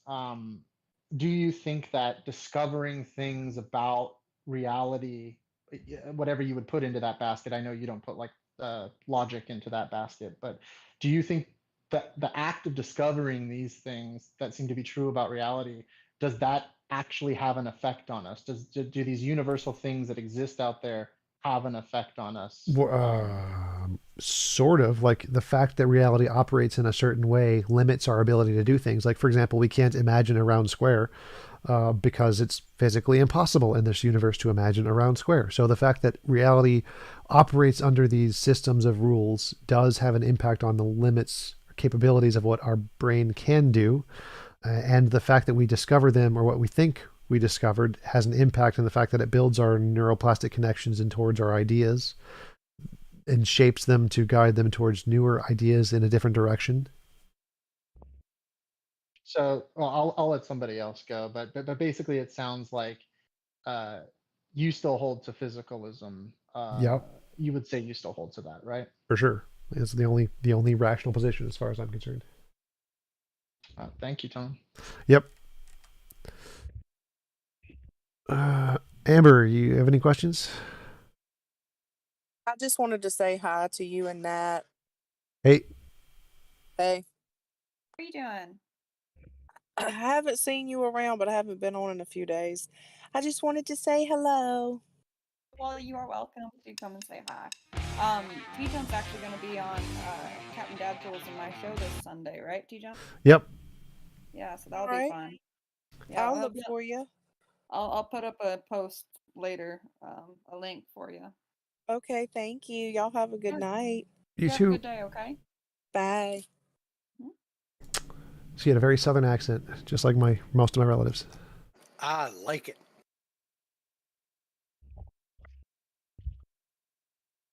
How do you keep up with these live things in order, to show up at them to listen? Extreme sexual stamina. That is not true. How do you keep up with the live things? Yeah, and I try to watch them and get into them, but I don't get notified of them. All right. There's a notification on Discord in the announcement section where it sends it to all, but I don't make notification posts. I mean, I think maybe if you went onto YouTube and you went to the bell and said show all notifications, that might help, because it doesn't give everyone all notifications, even if you have the bell icon on. So I think you might have to go to YouTube, go to the bell icon, and turn on all notifications. I'll give it a go.